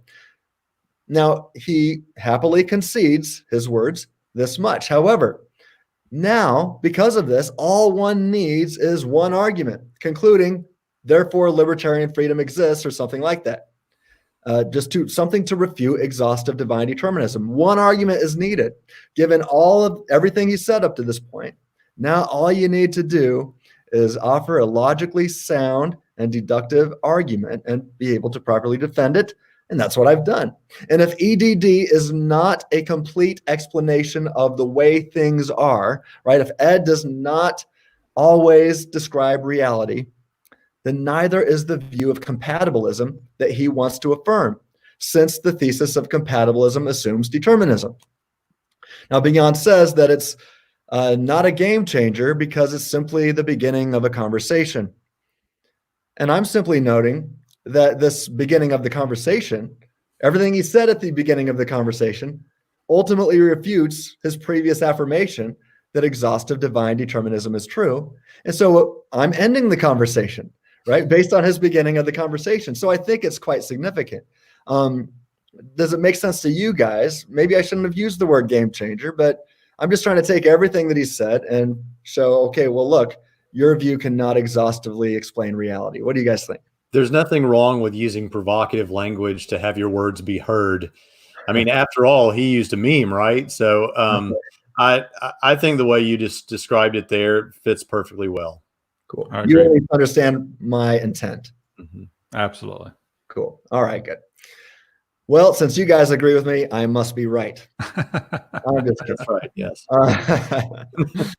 All right. So at 37:33, Bignon says, quote, "We see why his response is misguided." Talking about me. He says, talking about Tim Stratton here, he thinks he's got a good argument against determinism, the free-thinking argument. So my affirmation of determinism is seen as the end of the debate, when it really should be seen as the beginning here, end quote. Now, Bignon is wrong about how I see things, to use his words. I do recognize that he is offering the, quote, beginning of a conversation. Based on all he affirms in the beginning of the conversation, I grant his thoughts on the consequence argument for the sake of conversation, and I simply use what I am granting in conjunction with my arguments and other data to show that exhaustive divine determinism and compatibilism cannot always explain or describe reality. Thus, the ultimate view that Bignon seeks to defend is refuted. That is to say, Bignon affirms Ed. He then starts a conversation which, combined with my arguments, refutes his original affirmation. So this is highly significant, whether one realizes that or not. Now, on a side note, I offered at least 2 arguments against determinism on Eli's show. Bignon, or on Eli's show, I don't think I did it on Eli's show. Maybe I did. But on Eli's show, Bignon attempted to refute the free-thinking argument. Now, in that article that they were dealing with, I did offer 2 arguments, maybe 3. And Bignon only dealt with the free-thinking argument. I'll continue to correspond with him here right now, but he did not touch the omni argument. That deductively concludes that God does not causally determine all things, that Ed is false, right? He didn't touch it. Maybe I missed it, but really didn't debunk it at all. So he only dealt with the free-thinking argument. Spent close to an hour, I think, just dealing with me on that 2-hour episode. So you guys are lucky. I don't think he picked on you as much. That's why we're giving you a lot more time to reply, because we know it's mostly philosophical and was mostly geared towards the free thinking argument. Cool. Well, I appreciate one thing on that, Tim, is, unless I'm misunderstanding something here, I do find it interesting that, as we've seen throughout this episode, he has consistently talked about moral responsibility rather than rational responsibility, as you focus on.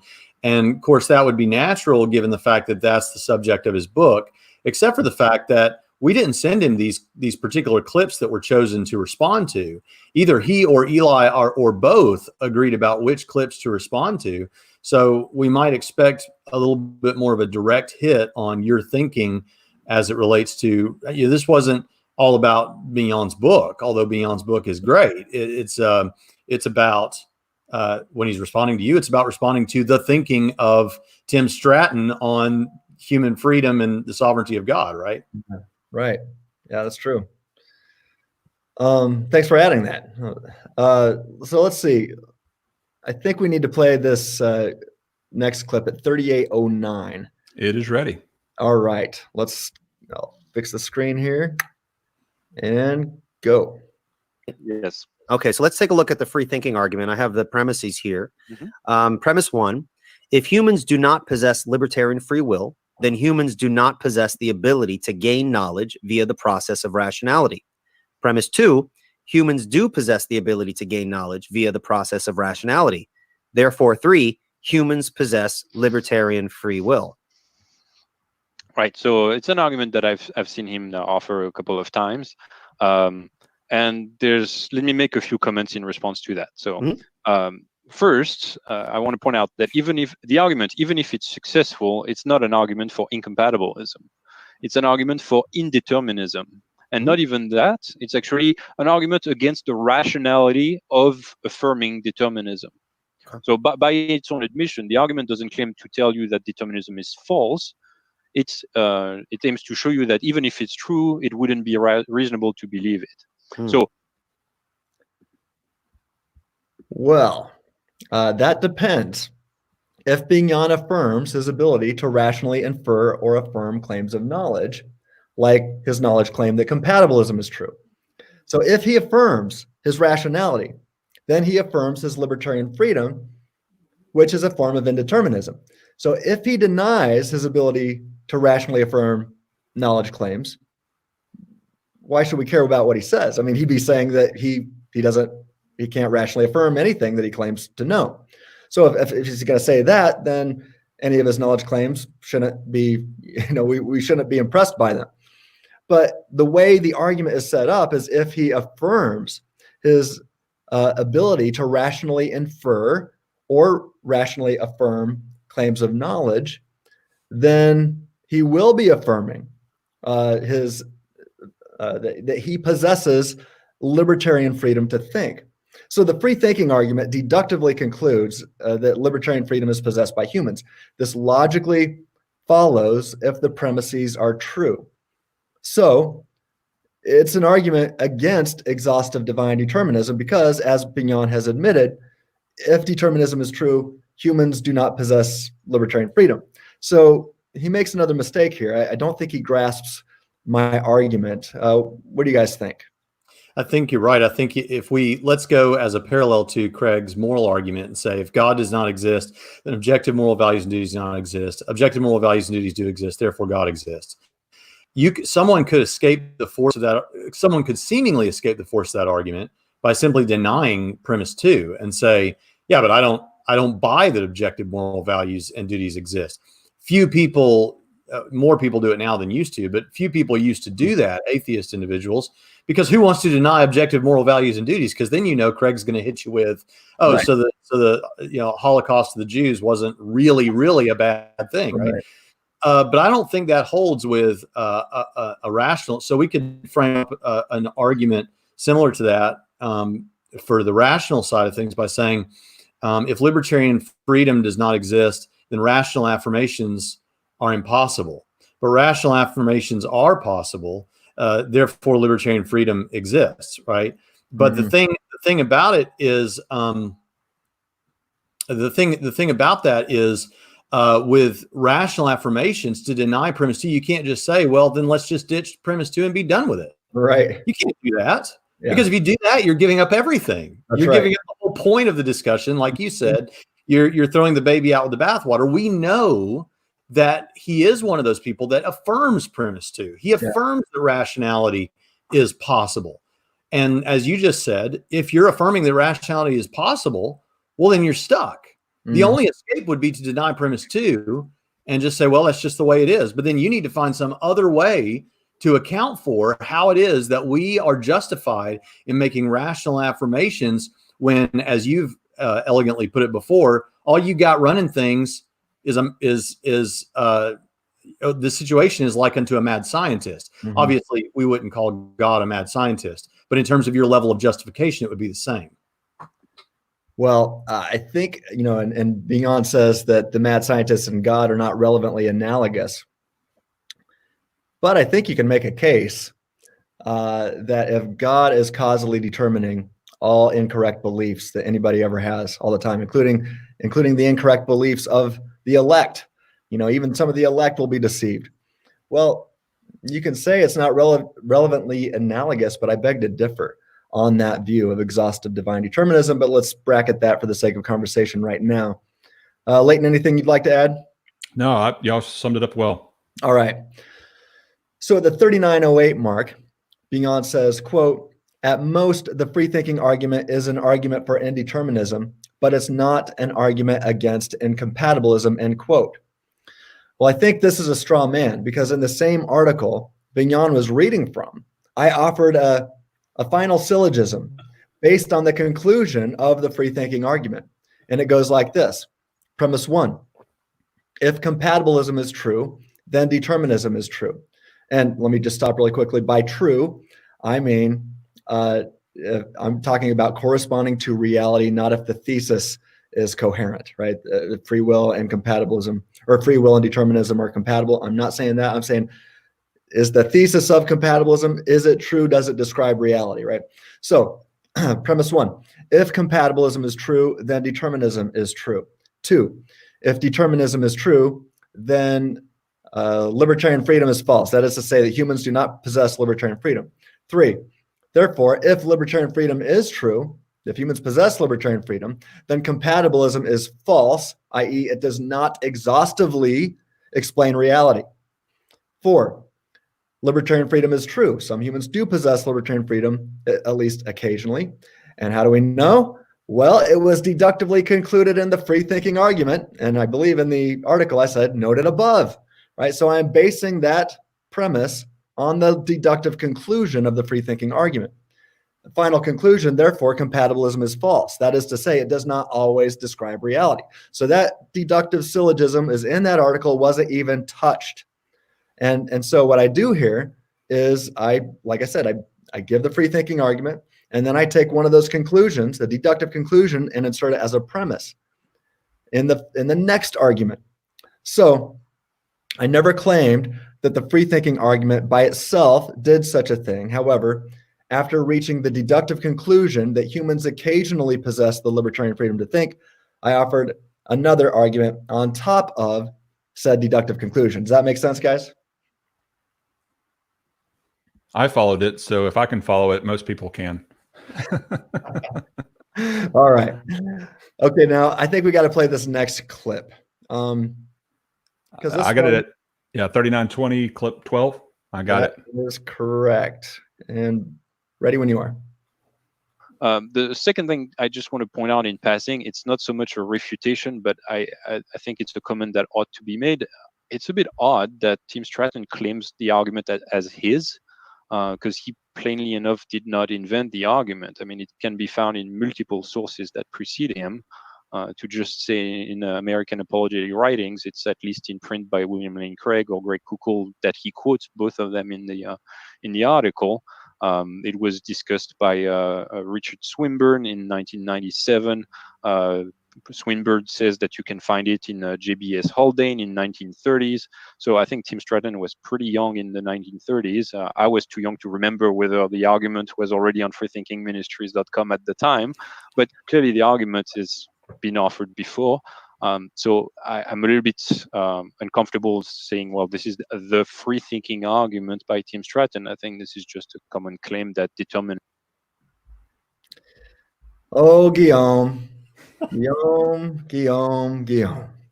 Why do I kind of like him more because he got a little sassy right now? I know, I do like it myself. And he kind of opens up the door for us to be, a little snarky back to him, I think. So, over our lunch that we had, this was in Rhode Island at the ETS conference there. And, I told him what my dissertation was about. I was, about halfway through it at the time. And he told me what his book was about. His book wasn't out yet. And he said, well, it's going to come out, I think, in the next month or two. And I said, well, I promise I will pre-order it and I will read it as soon as it gets to my door. And I did.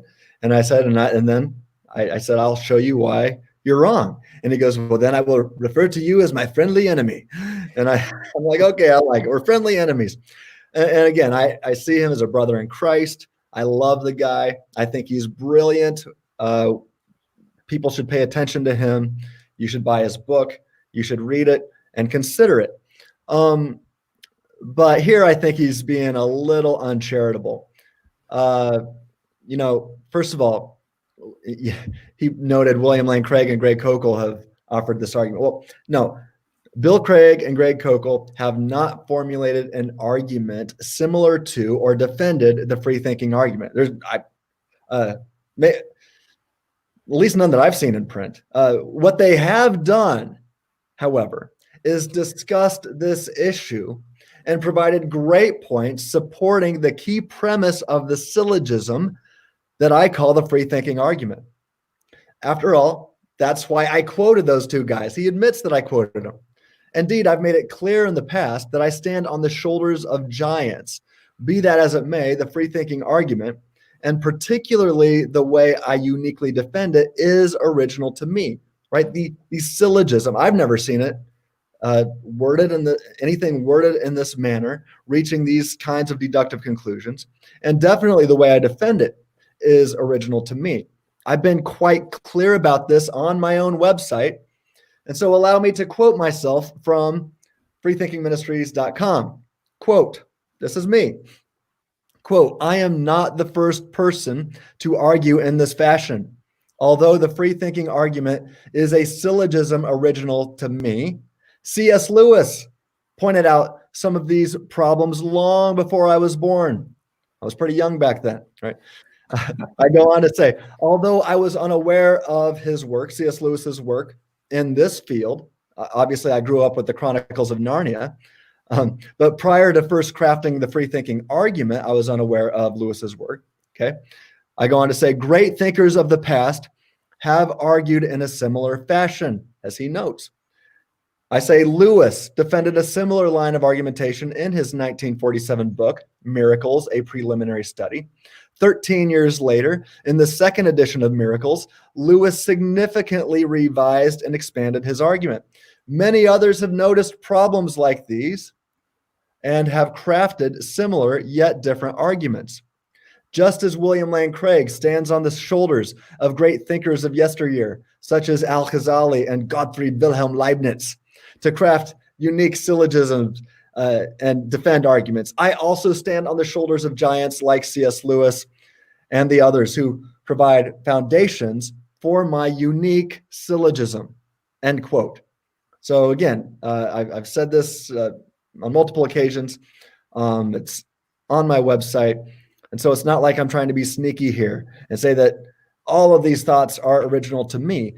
No, the syllogism is original to me. And moreover, I've shared my free thinking argument with both Bill Craig and Greg Koukl. Neither of them said, wait a second, that's my argument, Tim. No, rather, Bill said that I was living his dream. Seriously, in conjunction with some other things that I shared at the Reasonable Faith chapter directors meeting. I read this paper that I also read at the ETS. And he loved it, right? He listened to this argument. I've also shared this argument in in an academic journal co-authored with philosopher Jacobus Erasmus, who we talked about on your show, Braxton. I've read I've shared it at philosophical conferences such as the ETS, as I said. It's in my master's thesis at Biola University. It's in my doctoral dissertation. So don't you think it's a bit odd that out of all the scholars who are aware of my work and have listened to this argument and listened to me defend it, out of all of them, none of them have raised this odd discomfort that Guillaume has raised? Here's the bottom line. I think Bignon is being quite uncharitable right here. He should know better. This is just what philosophers do. We stand on the shoulders of others. We stand on the shoulders of giants. We take their work. We add to it. We make it better. We may try to strengthen it. And I think this is clear on with his next words at 40:23. After all of that, Bignon says, quote, let's grant him that he at least has his own formulation of the premises that is his version of the argument, end quote. All right. Well, that's nice. That's nice of Guillaume to now offer what is clearly obvious after poisoning the minds of those listening. So anyway, I don't know. I was pretty young back when C.S. Lewis and those others were having this conversation. Well, I would just come to your defense a little bit on that. Is there's nothing new under the sun, right? As they say. Sometimes I would read an argument from the Reformation period or something like that in my theological debates and think, oh, well, this guy came up with this really cool argument, only to learn that an early church father like Irenaeus had made this argument with much more nuanced words and differently than the guy at the Reformation time. And it happened to be the same argument that I was making in my Western, mindset and from a different vantage point. But yeah, there's nothing new under the sun, but there are different, like you say, syllogisms or methods or methodologies of explaining a particular argument. And so, yeah, I think that just seemed a little bit uncharitable for him to not just see that you've labeled a particular syllogism that's unique to you. People do that all the time within the philosophical realm. That's not unusual. And Braxton, you thoroughly referenced, cited, and quoted the people that we're talking about. Yeah. Right. And Braxton, you've come up with a syllogism very similar to mine, but it's different, right? Yeah, I mean, the same kind of conclusions. And I was so impressed with your argument that I asked you if I could share it in my dissertation. Did you? I did. You're in there. Oh, fantastic. Yeah. Well, I wasn't going to bring that up because I wanted that to be your moment because I could tell there was a lot of passion in your voice there. But I was going to say I also tried to research the history of arguments related to free will over a period of a couple of years. And mostly what you get are passing comments, especially with people like William Lane Craig. William Lane Craig has said a lot about libertarian free will, obviously, but most of the time when you get something that even approaches the realm of what you're talking about, Tim, it's in the midst of a debate or a lecture or something where he says something like that in passing. Same with J.P. Moreland. So, right now there's a popular new apologist named Josh Rasmussen. I don't know if you know Josh. Oh, he's got a book where he's presenting arguments, and he has a contingency argument that is his. But nobody wants to say, well, now come on. People have been talking about contingency arguments for ages. Or with Gary Habermas with his minimal facts. All of those facts are individual data points that have been discussed for ages. He just grouped them together and made a case out of it. Exactly right. Well, let's see, at the 41:20 mark, Bignon says, it's obvious which premise the Calvinists will dispute regarding my argument. If determinism is true, knowledge is impossible. Now, to clarify, the most recent premise of the updated free-thinking argument found on my website, and other, I've offered this in video. I've offered this in writing on my website. It is on in my dissertation. He doesn't have access to that yet, but it's all over my website. I argue that if determinism is true, then rationally inferred and affirmed knowledge is impossible. Right? If determinism is true, so he just says it's obvious which premise the Calvinists will dispute. He doesn't include the whole thing, but if he were, he would say this is about what premise the Calvinists will dispute. If determinism is true, then rationally inferred and affirmed knowledge is impossible. Okay, that's what it is.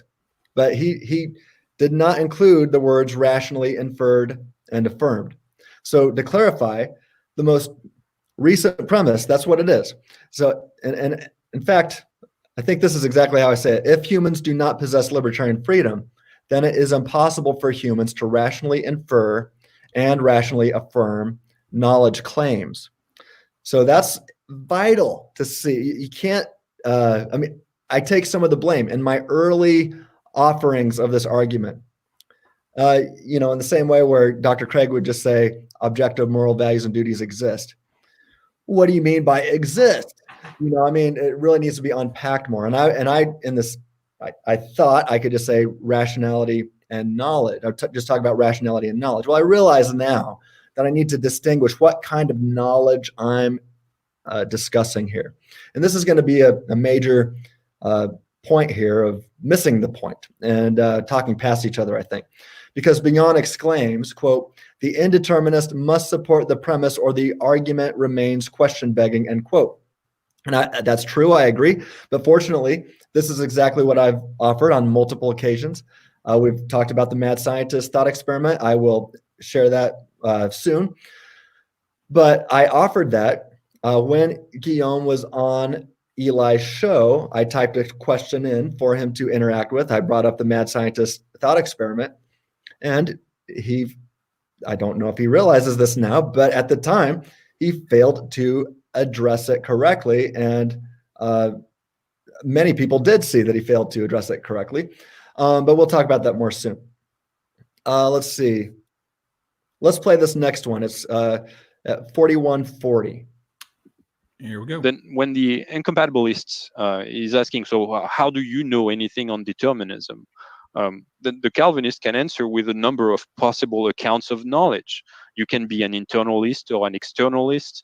You can be a classical foundationalist. You can be a reformed epistemologist. Whatever floats your boat, none of these accounts have anything to say about whether determinism or indeterminism are true. Mhm. All right, whatever floats your boat. Unfortunately, none of these accounts, it seems to me, can float Guillaume's boat or help the exhaustive determinist. Let's talk about that mad scientist.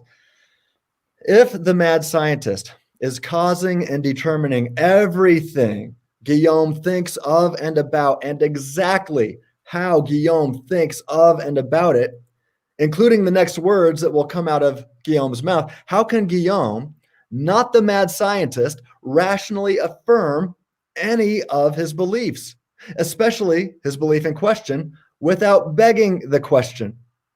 Now, if the next words out of Bignon's mouth were, for example, well, externalism, I would interrupt and respond, wait a second, I'd like to talk to Guillaume, please. Consider, because that's the mad scientist, right? So consider the words of the epistemologist, Kelly Fitzsimmons Burton. She writes, proper function of our cognitive faculties must first rule out the deterministic influences of outsiders, such as Alpha Centaurion, cognitive scientists, Cartesian evil demons, and also internal influences such as a brain lesion or even the influence of mind-altering substances. All of these influences may cause one's faculties to fail to function properly. That's in her great book called Reason and Proper Function. That's on page 23. So, by the way, related to that, I encourage people to go to my website and read my article entitled Proper Function and Libertarian Freedom. I seek to demonstrate that libertarian freedom is vital if one's cognitive faculties are to function properly.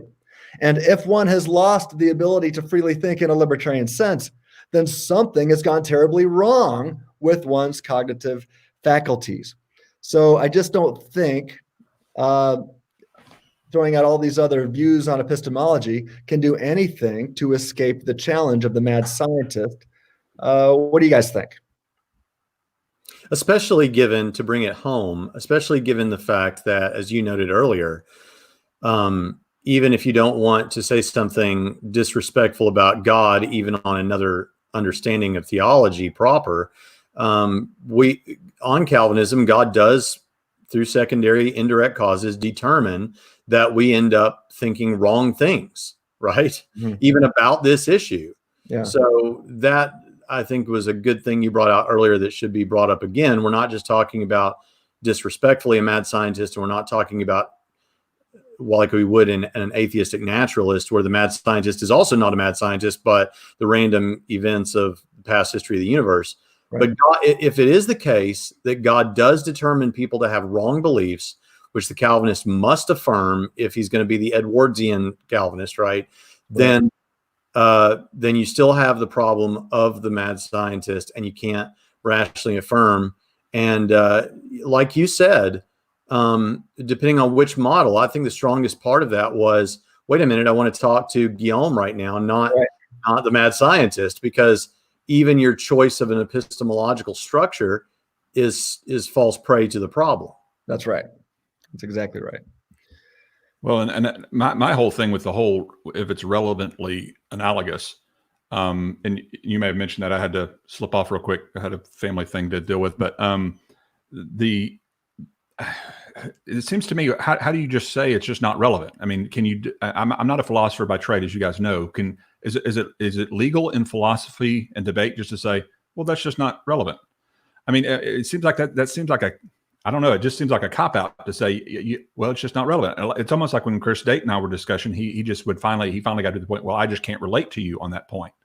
Well, that's not really answering the problem. One, because the reason you don't find it relevantly analogous is because I guess God determined for you not to find it relevantly analogous, but you have to also acknowledge under your worldview, he did cause me to find it relevantly analogous. So you need to answer, regardless. I don't know. I mean, he sounded really smart because of his accent saying it, but it just sounds like to me, it's just like saying, well, I'm not going to answer that argument because I don't want to. Yeah, I think maybe they'd say, well, look, God is a maximally great being and a mad scientist is anything but a maximally great being. But we're saying, but wait, on your view, God is not. It doesn't seem to be a maximally great being if you want to call him that, because he's causing and determining false beliefs, and including false beliefs that would damn people in the Holocaust of hell for eternity. Well, and that's the thing with the suppositional arguments, though. You can always grant them that thing about the mad scientist. So you can say, okay, well, let's make the mad scientist now a maximally great being. How? In other words, the point of the analogy is about the mad scientist controlling the brain, and therefore, if they say, and that's one of the reasons I posted in there, and my question towards him was, okay, let's suppose that the mad scientist does it exactly with the methodologies that God does. Yeah. Then how do you answer the argument?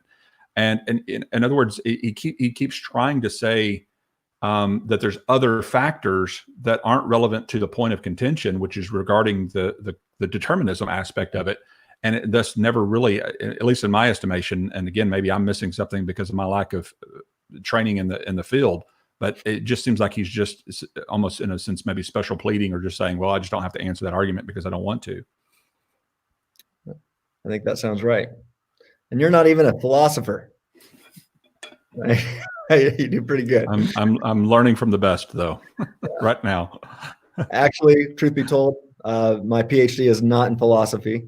I'm a PhD theologian, but I take a philosophical approach to theology. So it's very philosophical, very focused on philosophy. Well, and that's what I always get so frustrated with people who dismiss William Lane Craig because he's just a philosopher. No, he has 2 degrees. He has one in philosophy and one in theology. What do you, Brad? You got 2 PhDs? Yeah. No, I have 1 PhD and I have 1 Doctor of Ministry degree. And the PhD is interdisciplinary because it's one of those PhDs in apologetics. So, oh, cool. So I can't really say that I'm a PhD in philosophy either in the way that most people mean it. Yeah, but the 2 of us have spent vast amounts of time in philosophy. And I'm going to talk about this more after something that Guillaume says coming up here. But all right, at 4206, Bignon says, quote, the Calvinists can describe the mechanism of deliberation in a way something like this. How did I come to know X? Well, I used my God-given brain to consider the evidence, end quote. Not so fast, Guillaume Bignon. Did Bignon, the thing he refers to as I, consider and evaluate the evidence? Or was he caused and determined by the mad scientist? If he is free and not caused and determined by the mad scientist or anything else, then Bignon is free and liberated to think. To this French philosopher, I say, welcome to the land of the free in a libertarian sense. If that's the case, if it's true, you said, how did I come to know X? Well, I used my God-given brain. If you say that, then you're saying, well, I used my libertarian freedom to deliberate and consider the evidence. Well, great. Welcome to the land of the free. Now, if Bignon continues to be exhaustively caused and determined by the mad scientist, then Bignon is gone. I don't know where he went. And all that's left with is question begging. But guess what? That question begging, that's also caused and determined by the mad scientist. It's not Bignon's fault. We don't even know where he went. If the mad scientist causes everything that Bignon thinks of and about and exactly how he thinks of and about it, then I don't even know where Guillaume Bignon is at this point. Moreover, with all that said, consider another version of the free thinking argument that I call the deliberation and liberation argument. And by liberation here, I mean libertarian free will, right? Libertarian freedom. So this is called deliberation and liberation, the argument. 1, rationality requires deliberation. 2, deliberation requires liberation. 3, therefore, rationality requires liberation. 4, some humans are rational. 5, therefore, some humans possess liberation. That is to say, some humans possess libertarian freedom. Now, this argument hinges on the word deliberation, which has been defined this way. Here's Webster's. To weigh in the mind, to consider and examine the reasons for and against a measure, to estimate the weight of force of arguments or the probable consequences of a measure in order to a choice or decision, to pause and consider. I think that's a great definition. And with that definition in place, consider the next question that should be raised. Is it possible to truly deliberate without libertarian freedom? Well, the answer emerges after dwelling upon the nature of determinism. For if exhaustive determinism is true, then the non-rational laws of nature and past events, or God, always exhaustively determines a person's considerations, examinations, and estimations. All of one's thoughts about their beliefs and one's beliefs about their thoughts. If that's the case, then the person, in this case, the thing Bignon refers to as I, cannot rationally affirm or provide justification that his belief really is the best or true, including his belief that determinism is true. So with this in mind, it seems that libertarian freedom is necessary if one genuinely possesses the ability to rationally evaluate one's thoughts and beliefs and to deliberate in the truest sense. So it follows that if deliberation is impossible, then so is rationality. And if rationality then is impossible, then any so-called knowledge gained via the process of rationality evaporates, it disappears. So I think Bignon notices this problem at 42:24, and he says, quote, now Stratton may be tempted to respond, oh, that was still determined. Right, but that's only a good retort if you accept that determinism is incompatible with knowledge, end quote. Let me add that an argument has been provided that determinism is, in fact, incompatible with rationally inferred and rationally affirmed claims of knowledge. So it is a good retort with that specific kind of knowledge in mind. However, if Bignon is going to bite the bullet so that he can hold on to his ed and deny that justification is required for reason-based knowledge, right? If he wants to do that, make that epistemological move, then, as I've previously explained on my website, that I will happily then play that game and adjust my claim and premise in the following, or in the argument, and I'll change it to the following. I'll just say this. I'll change the premise to this. If humans do not possess libertarian freedom, then humans do not possess rational justification for their beliefs, right? So he might want to just say, hey, that's not my definition of knowledge that you're using or anything like that. Fine. I think most people would, but if you want to stick to your guns and say, you don't want to use that definition of knowledge, I'll just play that game and say, if humans do not possess libertarian freedom, then humans do not possess rational justification for their beliefs. And so I could simply avoid all discussion of knowledge with this modified free-thinking argument, and it would still reach similar damning conclusions. Now, Bignon ironically exclaims that I am still, quote, begging the question, end quote. But unfortunately, as I see it, Bignon's exhaustive divine determinism leads to the epitome of question begging. Nevertheless, I do not believe I'm question begging because I've provided supporting arguments for my view. Any comments, or should we keep going? I think we should keep going. I just would like to ask him why he would suspect that God keeps causing you to question beg. That's all I would like to ask him. And I'd like to also say that someone in the comments brought up the point that, well, it looks like you guys are saying that if determinism is true, you just can't have Cartesian certainty. But it's more than that. Mm-hmm. If determinism is true and this rationality, and with it knowledge claims that are rationally affirmed and inferred, right, go out the window. It's not just you can't have Cartesian certainty. You can't have any level of certainty about anything or any knowledge. Mm-hmm. Yeah, just like question begging. And that question begging is not even up to you either. So this is what Craig refers to, that vertigo that sets in. So we're discussing claims of knowledge or rational justification for a belief. I think they're the same thing, but if one wants to say no, they're not the same thing, that's fine. I'll have that conversation either way. I've got Cliff 15 up and ready if you're ready to play it. Let's see. Is that what's that timestamp? 4603. Okay, let me let's not get to that one quite yet. At 4511, he says, quote, premise 3, he says, is synonymous with if all things are causally determined, then that includes all thoughts and beliefs. And then he says, well, that's not synonymous. And so let me just respond to that. I'd like to, I even asked Eli right after that interview. I said, what were you looking at? Were you looking at one of my articles? Because that's not how I don't ever say that premise 3 is synonymous. Now, maybe I did somewhere.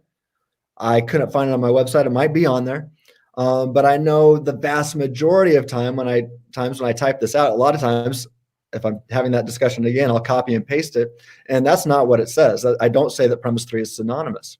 And he quoted me as saying that it's synonymous. So I just want to know what they were looking at, because it isn't worded that way.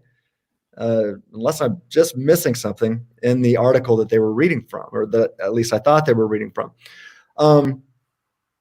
I typically, maybe I'm incorrect with how I word it, and if so, I'll change it. But I typically say that premise 1 is synonymous. When I'm trying to explain these premises, I'll say premise 1 is synonymous with X. Premise 2 is tantamount with Y, and premise 3 is equivalent with Z. I'll say things like that. I use the words premise 1, I'll use synonymous with premise 1, I'll use tantamount with premise 2, and I'll use equivalent with premise 3. Maybe I shouldn't use the word equivalent, that's fine, but he said I said it was synonymous. Maybe I'm splitting hairs here.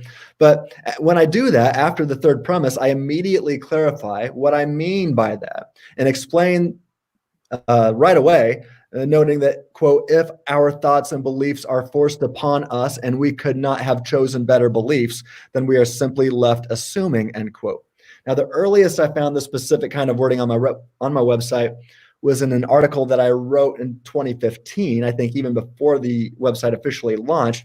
And this can also be found in the academic journal Perichoresis 16.2, published the summer of 2018. And moreover, in my recent work, I've pointed out that premise 3 is equivalent with the following, quote, if humans do not possess libertarian freedom, then humans cannot rationally infer or rationally affirm claims of knowledge, end quote. In fact, I changed the wording of the third premise to state this fact in recent articles and updated formulations of the argument. So let's just say that the old premise 3, which simply stated, quote, if libertarian free will does not exist, rationality and knowledge do not exist, end quote, which I have now updated and tightened the screws down a bit because of pushback like this.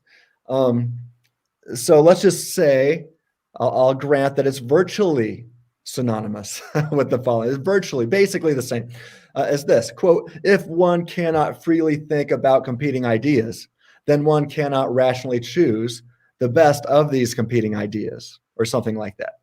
So think about it. Here's my point. If all things are causally determined by something or someone other than the thing you refer to as I, then that includes all of your thoughts and beliefs. All of your thoughts about your beliefs and all of your beliefs about your thoughts are up to something or someone other than you. And if this is the case, then you could never have chosen better beliefs, even if better beliefs are available.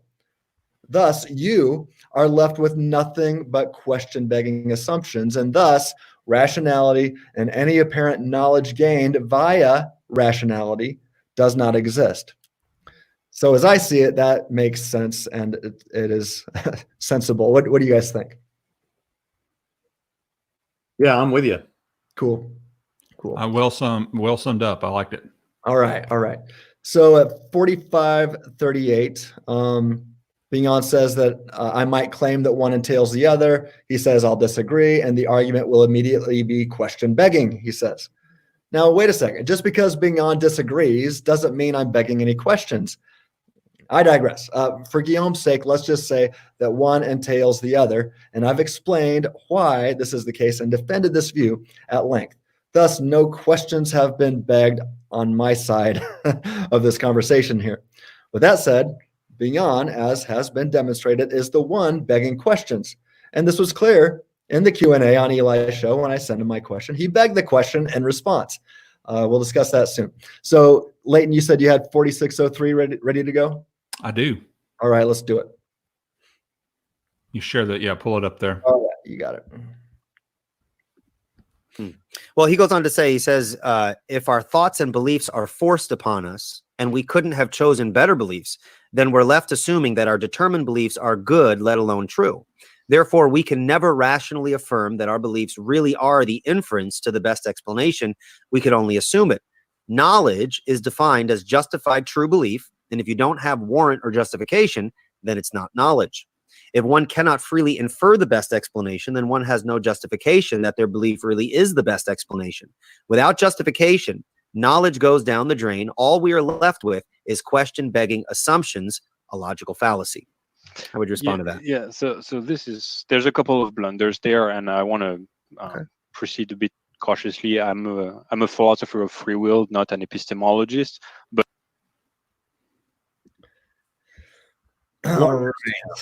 Blunders. Yes, blunders.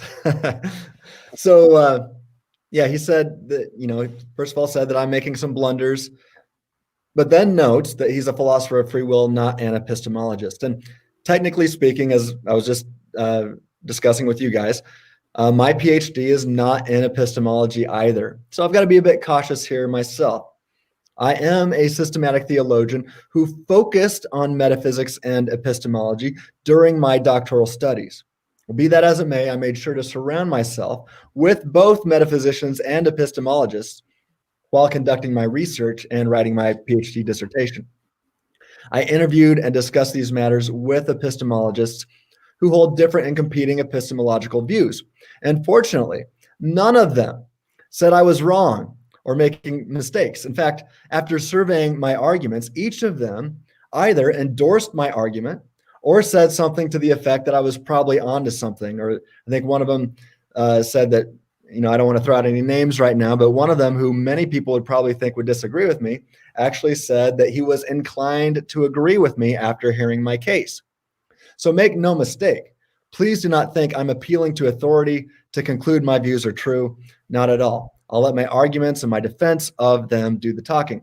I'm simply noting that my PhD work focused on epistemology, and I surrounded myself with some professional epistemologists to correct me, several of them, to correct me if they noted any glaring mistakes. In fact, the mind of one PhD epistemologist seemed to change after regarding the topic of libertarian freedom and after considering my argument.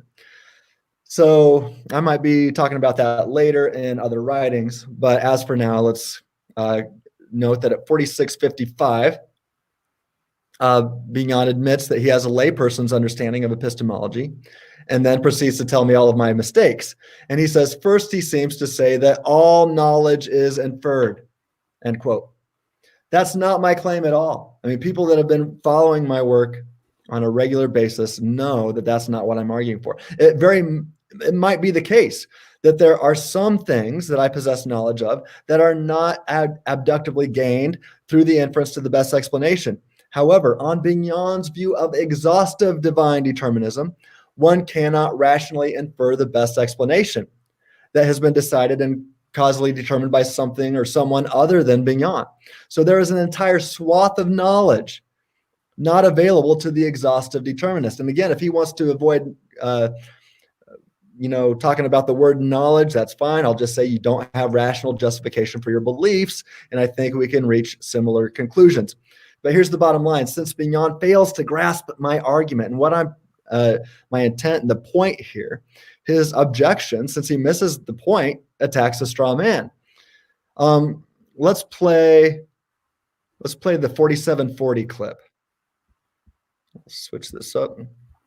Oops. Trying to get this to move out of the way, and it won't move. Just a second. I'm sorry. I can always read from it. Okay. Yeah. 4740 is ready. Yeah. You got it. Let's do it. The other thing that he says that's really strange here is that he says we're left with question-begging assumptions, a logical fallacy. But that's not right. I mean, fallacies have to do with arguments, right? You beg the question only in a debate. Okay. Your beliefs don't beg the question. Yeah. So, again, I am not a PhD philosopher technically, but the inference to the best explanation is an abductive argument. And fallacies, the way I've learned, apply to reasoning, which includes abduction.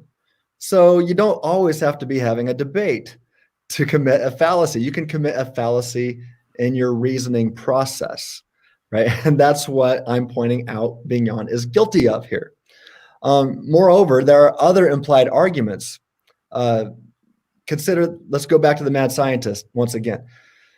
What follows if Bignon affirms the following, which I think he would? Now, of course, know that when I'm talking about the mad scientist, I'm going to make the move then and say, okay, just because you've switched out the mad scientist with God, you've got the same rationality problems, but for different reasons.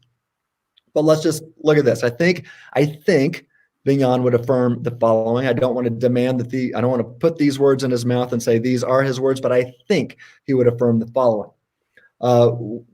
That the mad scientist, or God in this case, causally determines all of Bignon's thoughts and beliefs, and also all of Stratton's thoughts and beliefs. Here's another statement that I think he'd affirm, that the mad scientist causally determines Bignon and Stratton to disagree with each other.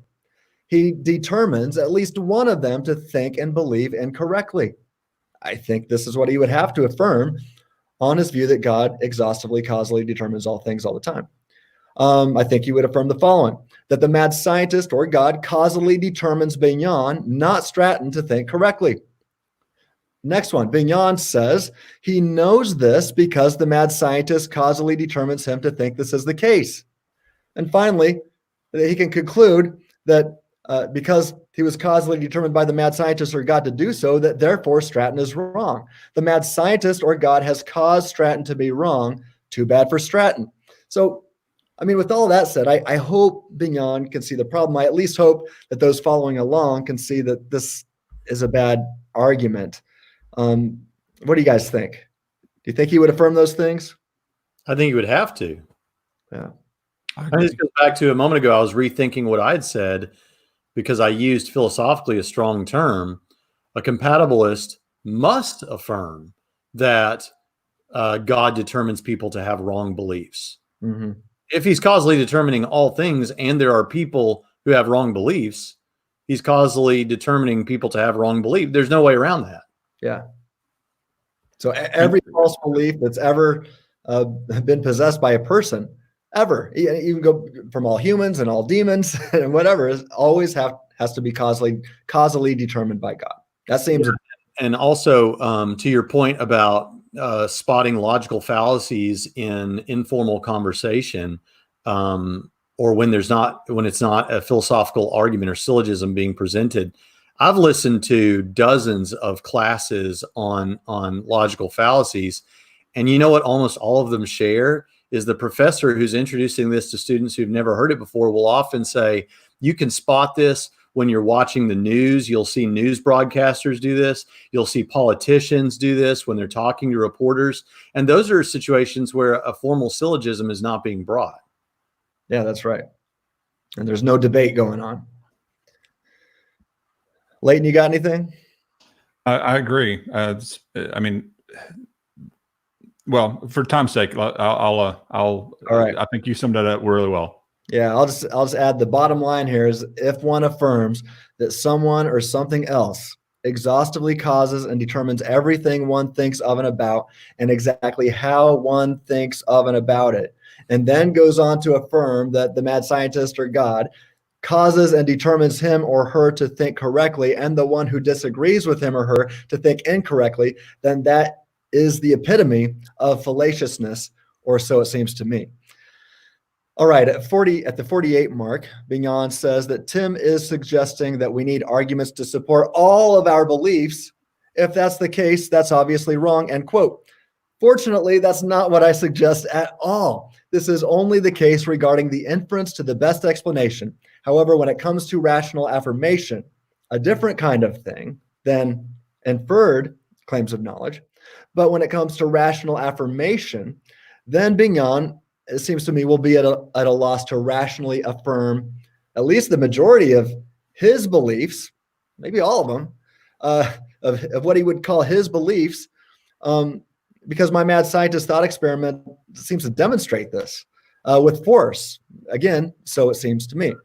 At 48:28, Bignon says, more generally, I think, he says, it seems clear, talking about me, that my misconception comes from a desire to affirm the ability to think otherwise. So notice two things here. He says that he is thinking, not the mad scientist, and then he's saying that I've got some desire that determines that I have left my former, I used to share his view, but now something has changed my desire. My nature has changed somehow. So now I have a different desire, and now I want to affirm the ability to think otherwise. So as we talked about earlier with the Edwardian view, I'll say that that's quite the Edwardian statement. After all, on the Edwardian compatibilist view, we only choose based on one's greatest desire at a certain time. And if this is the case, when it comes to thoughts and beliefs, they're never aimed at truth, but only at our greatest desires at the time of choice. So this runs into the same rationality problems, but for different reasons, that naturalistic evolutionists run into with Alvin Plantinga's evolutionary argument against naturalism, right? Plantinga will show that if evolution and naturalism are true, one's beliefs are not aimed at truth, they are aimed at survival. If exhaustive divine determinism combined with compatibilism is true, all of your beliefs are not aimed at truth. They are aimed at your greatest desire, and you stand in no position to evaluate your desires or to change them, because that is causally determined by something or someone else. So be that as it may, with that said, this has nothing to do with my subjective desire, but based on logic and rationality, and that's why I've offered arguments. Right? So it's not my desire to affirm the ability to do otherwise. I've just concluded that deductively.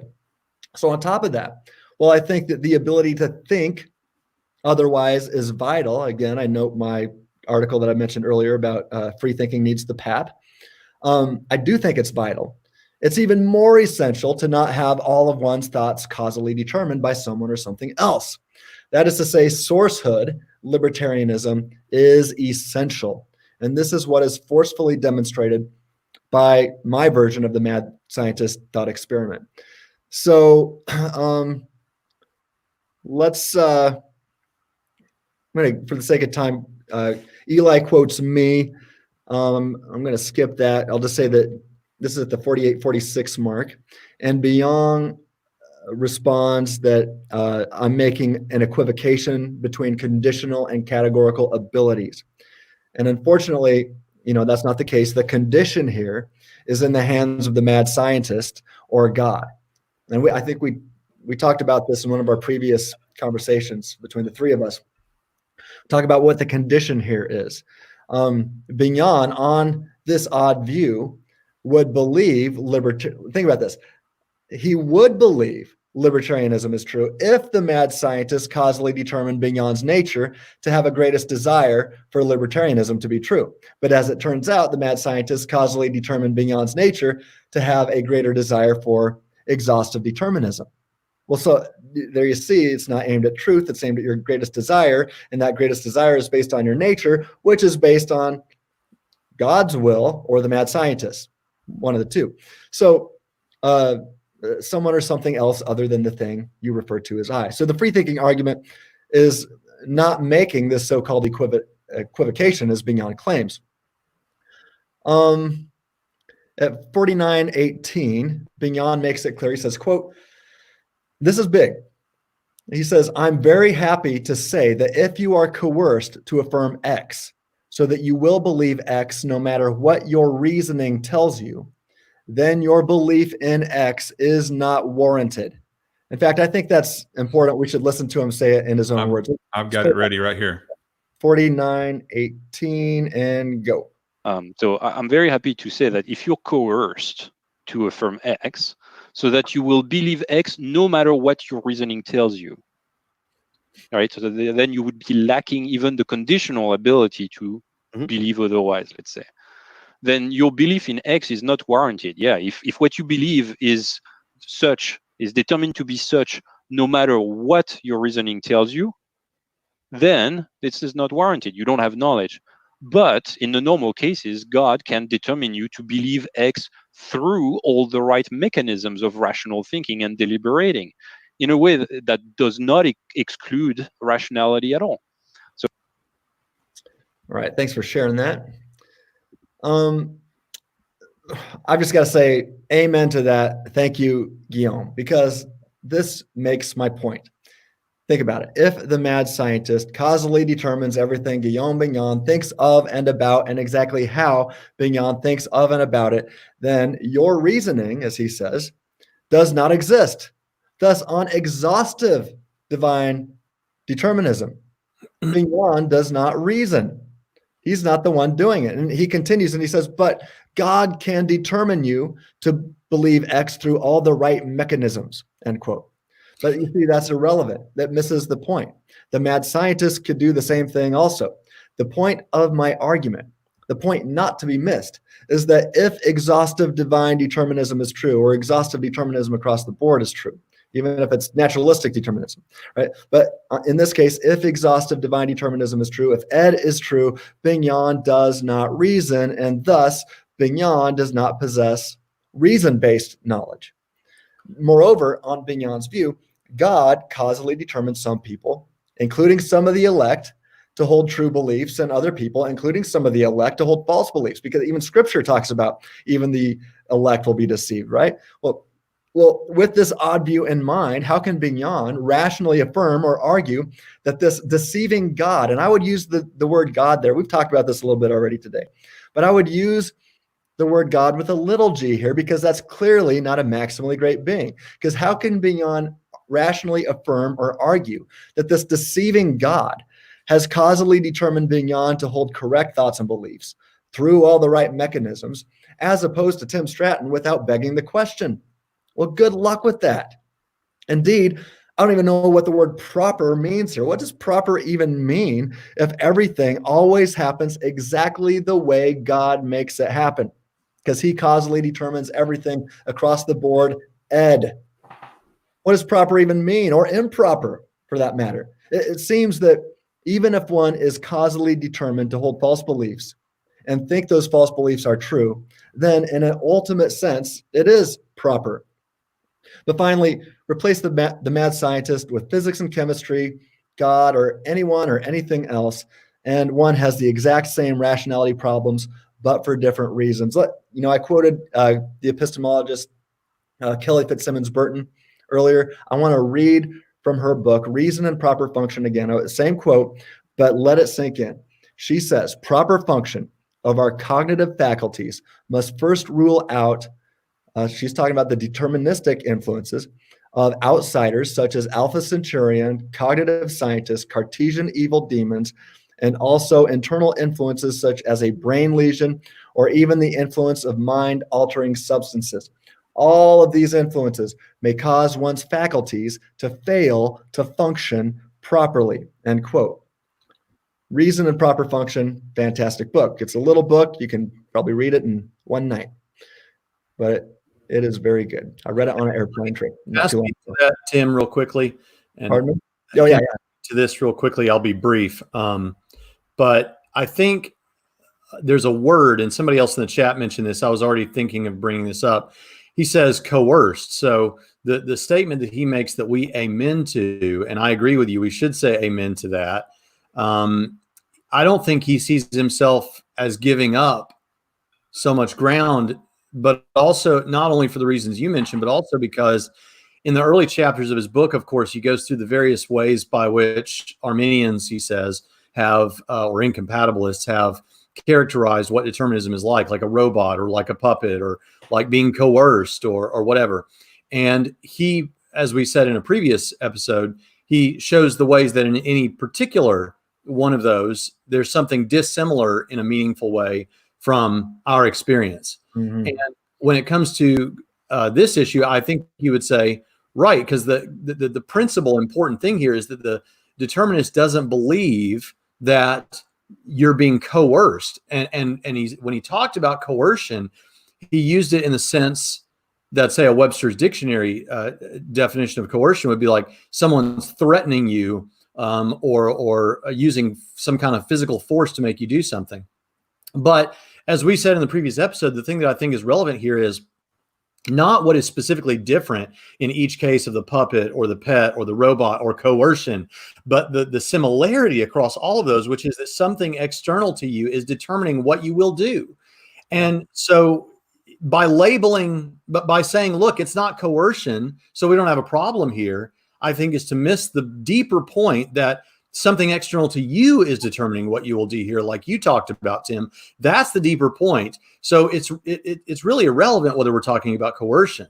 So when you think about the thing that's going on under the hood of those kinds of analogies, and then you go over to the conditional and categorical and see that it's just 100% versus 150%, I think we see terminology, and it's not just terminology, but ideas in this book that looked at that way allow you to slip past the force of the incompatibilist argument.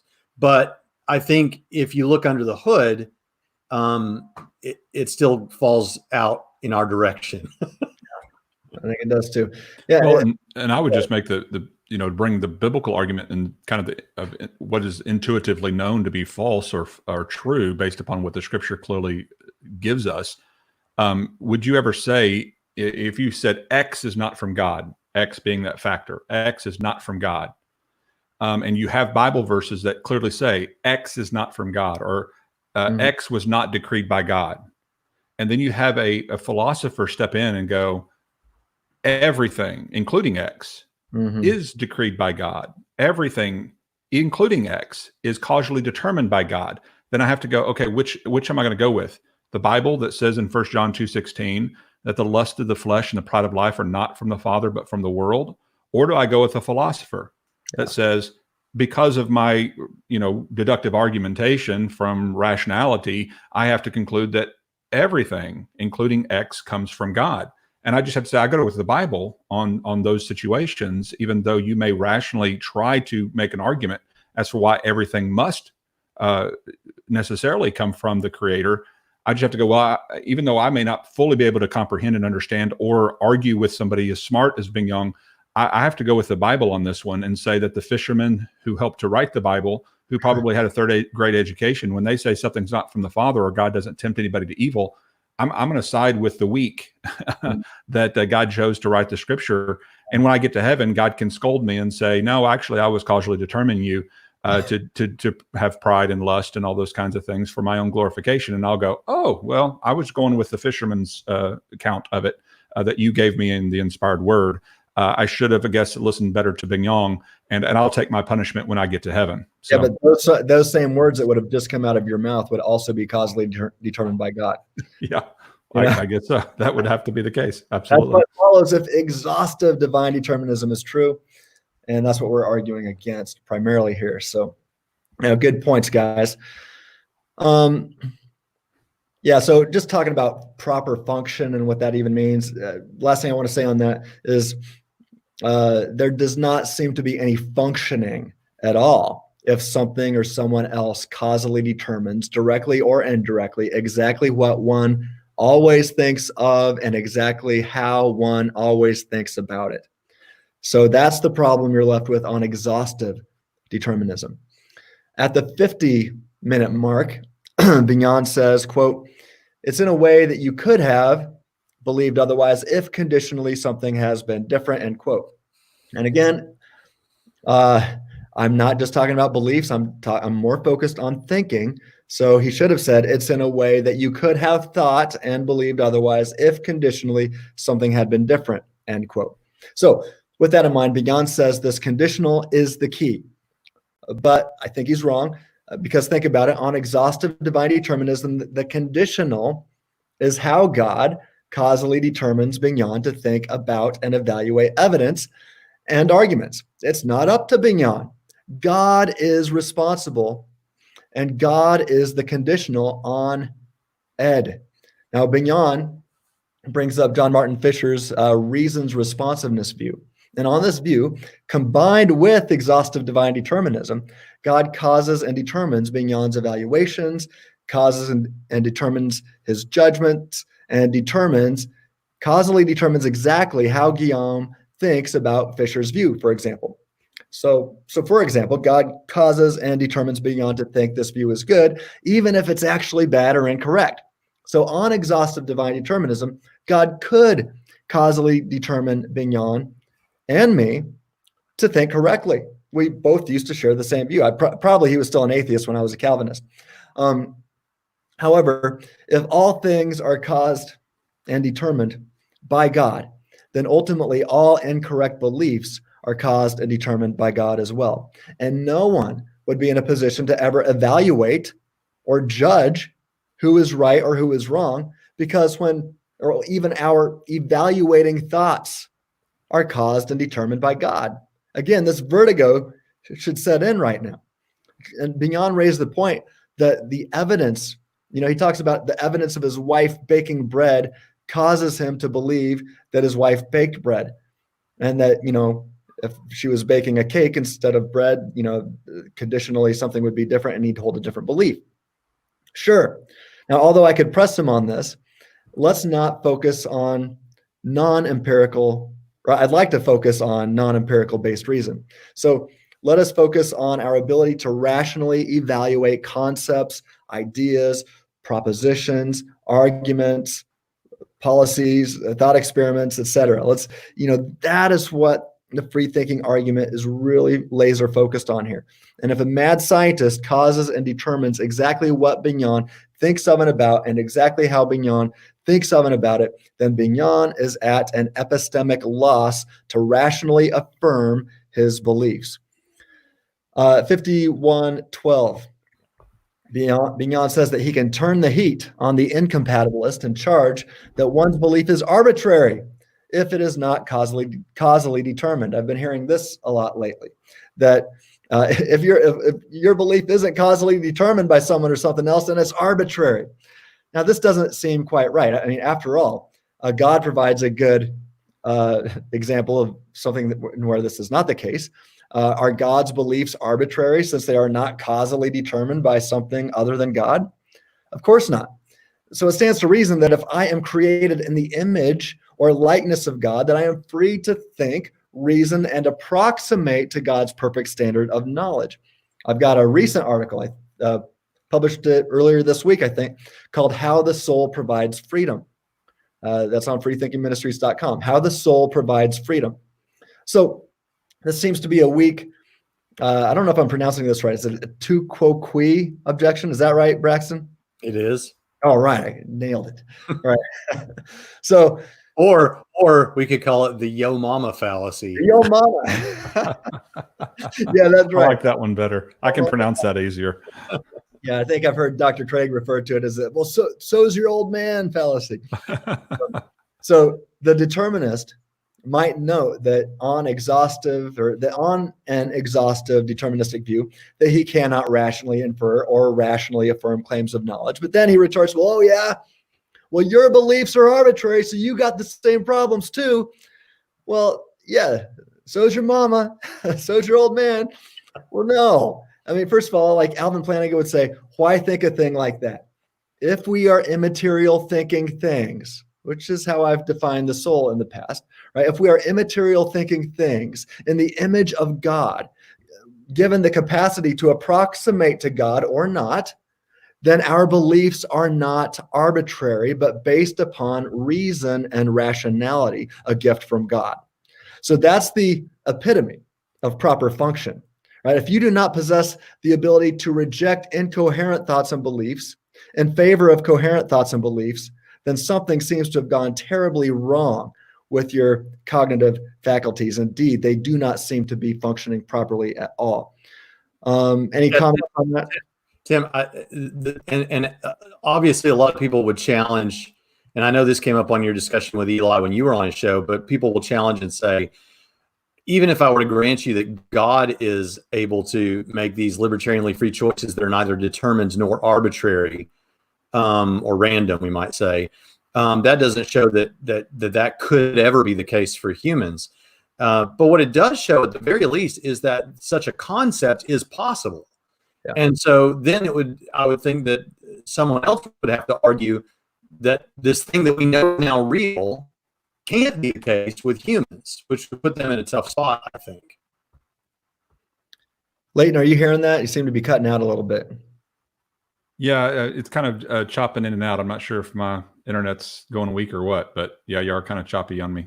Was I choppy on you, Tim? Yeah, you were.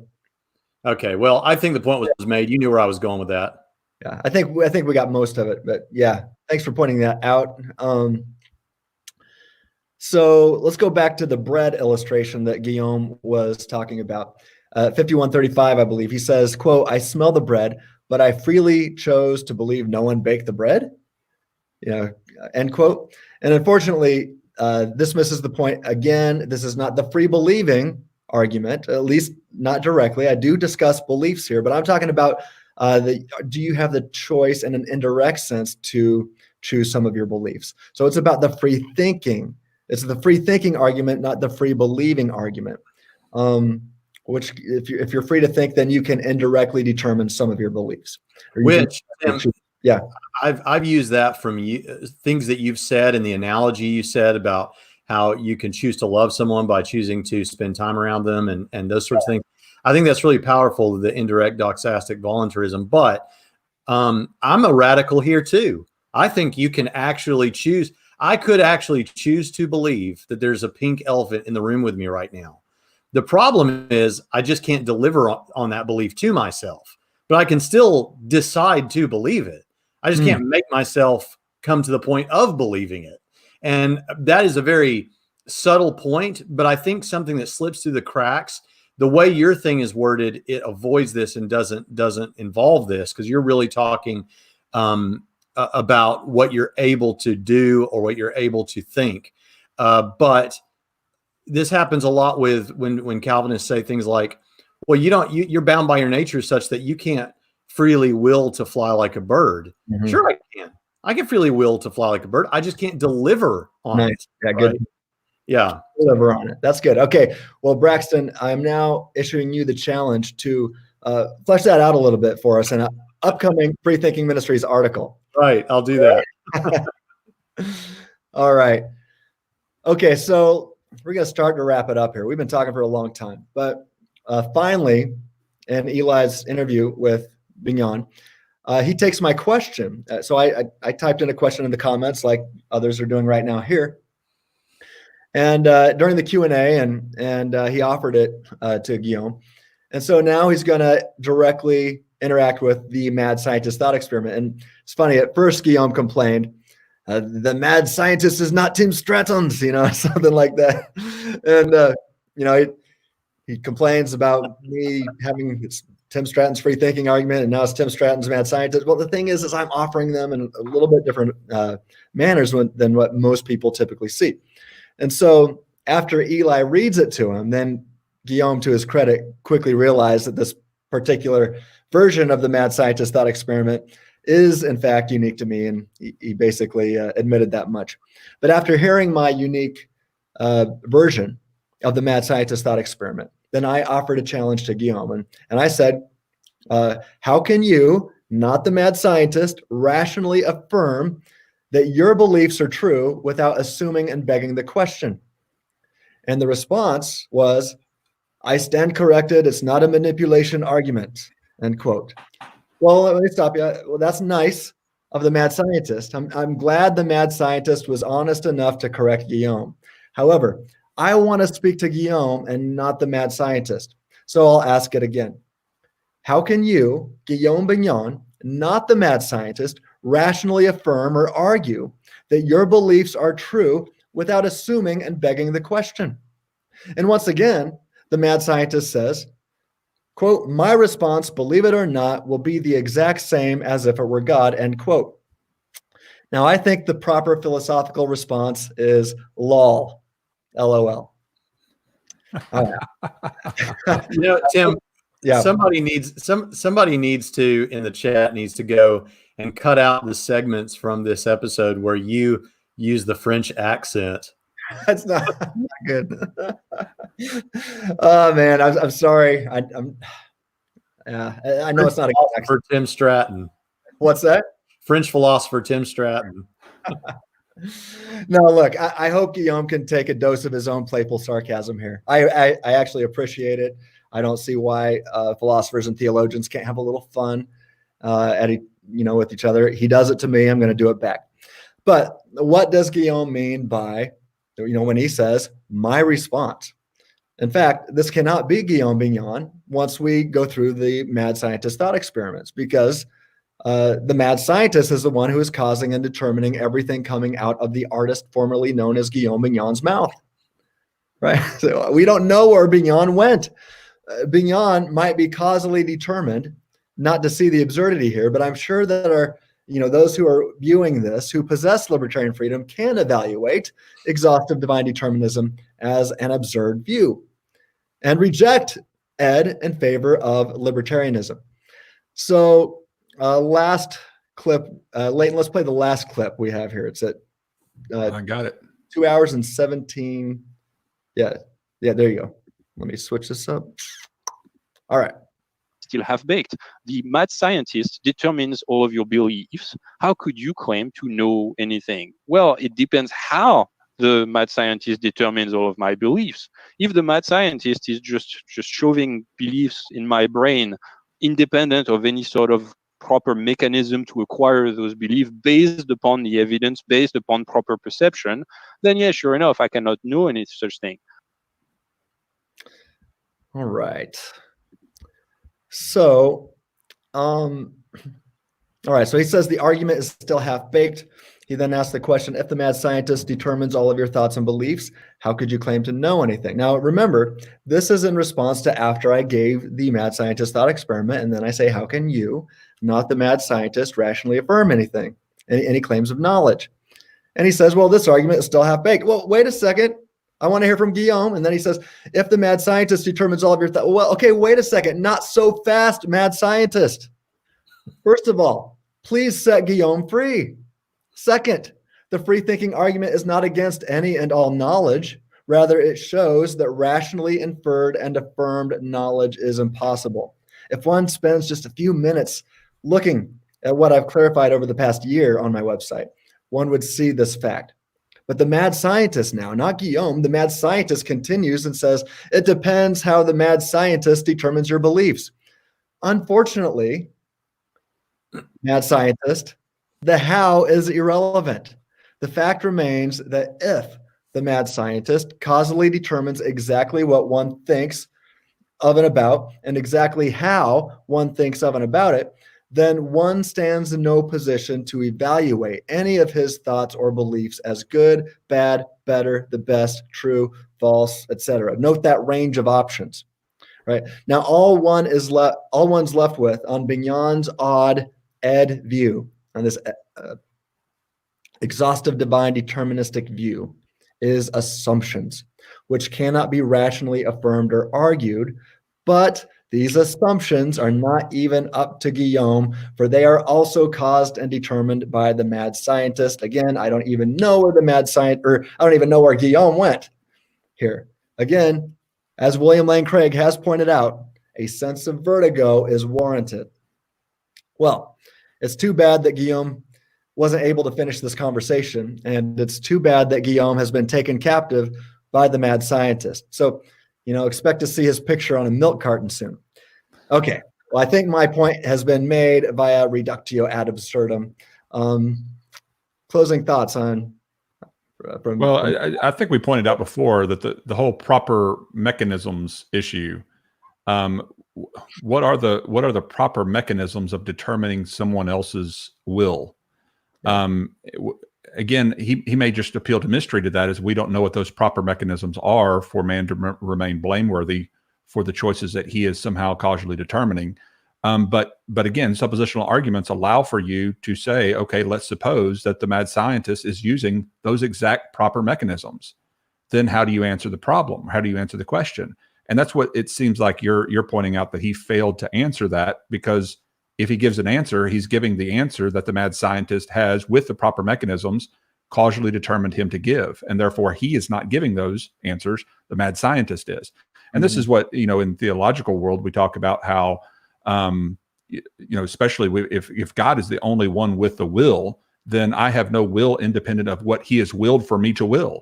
And therefore, there's no basis for blameworthiness or human responsibility at all. And that's what you have with exhaustive divine determinism, is you've got God ultimately willing everything you will, and therefore God condemning and ultimately punishing people for things that he is in control of. And I think intuitively, once again, going back to the intuitive argument that I think Braxton does a really good job explaining in his debates, that if we can intuit that we're not going to be held culpable for something someone else controls or somebody else causally determines, I think we intuitively know that has no basis for true blameworthiness, and therefore it needs to be rejected. And if you can reject it, that's my big argument. If you can reject it, you should. If you can reject exhaustive divine determinism, you should, because if God wants you to accept the exhaustive divine determinism, then he'll determine for you to accept it. So as long as you can resist it, you should resist it. So you're saying if you can reject it, you should. But if exhaustive divine determinism is true, if you should reject it, God will cause you to. You can't. Well, right, exactly. Well, if in other words, if God is using exhaustive divine determinism and he wants you to be one who accepts it, then he'll cause you to. Right. So if it's possible for you to reject it, you should try to reject it as much as you possibly can. And if he wants you to accept it, he'll causally determine for you to accept it. Yeah. And I'm sure you could put that into a syllogism of some sort, being the philosophical geniuses you guys are. But that's just the way I've always said it, is just, hey, just reject determinism for as long as you can, because if God wants you to accept it, he'll make you accept it. Well, I do have several, I think I've got over 30 syllogisms in my dissertation.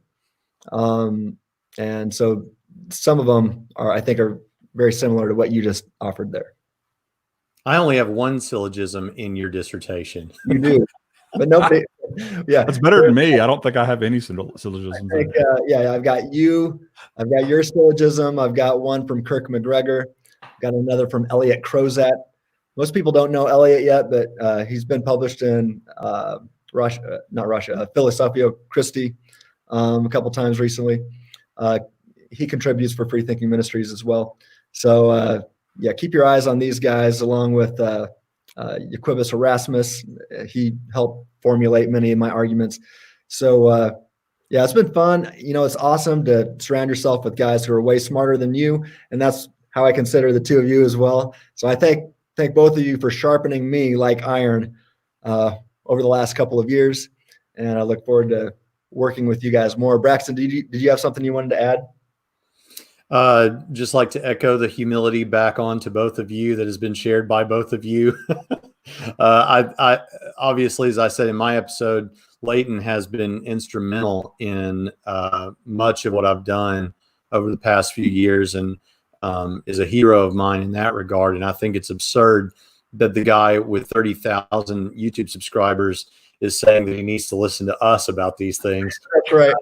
And Tim, you were a great help to me in preparing for debates, and I've read a lot of your stuff and used some of your illustrations. So I guess what we should say is it's nice to have this mutual respect and appreciation for each other and be able to work together as one force. And I feel that way about Guillaume on every other issue. In fact, I would encourage people to go check out, I did a video on my channel where I talked about Guillaume's conversion experience, where he came to Christ, because I wanted the atheists to see it because it was so powerful. And in fact, if you hear the degree of influence that God brought on Guillaume's life in his conversion experience and how immediate and how obvious he came to the truth. This would be speculating about his personal psychological states, but I wouldn't be surprised that he would conclude that irresistible grace is true, given how immediately and unexpectedly it came. That makes sense. That makes sense. I don't think it's I don't think it's necessary for irresistible grace to be true, but it sure would. It might seem like that from his perspective at that time. I can totally. I think that's. I guess I'm a little speechless right now. I'm grasping for the right word. Well, let me jump on that. I mean, anytime you come to understand a truth, it's like everybody uses the description of a light coming on. Yeah. And I've had this experience numerous times throughout my life where I finally something clicks in a particular study. And sometimes it's not in the theological world. Sometimes it is. Sometimes it's reading scripture. Sometimes it's reading history or philosophy or something like that. And all of a sudden just something clicks. Like I go, oh, I get what he's saying now. That does feel maybe to some people's experience like an irresistible work of grace of some sort, because you're automatically, all of a sudden you understand something you didn't understand before. You see something you didn't see before, and you think, okay, well, I'm going to give that to credit to some irresistible force versus, no, I think light was shown to a truth. You accepted that truth, and you're not resisting it. You're not trying to explain it away like other people might. And you should give all credit to the gift giver who gave you the ability to reason and understand that light, and the giver of the light himself. But you don't have to necessarily go so far as to say, well, I couldn't have refused that light, or I couldn't have rejected that truth once it came clear to me. Because I know of many people, at least seemingly, who do have the light come on, but then resist that light and fight it tooth and nail for whatever reason may be motivating them. Mm-hmm. Well, that reminds me of my conversion away from Calvinism to Molinism, and away from exhaustive divine determinism to, wow, we do possess libertarian freedom.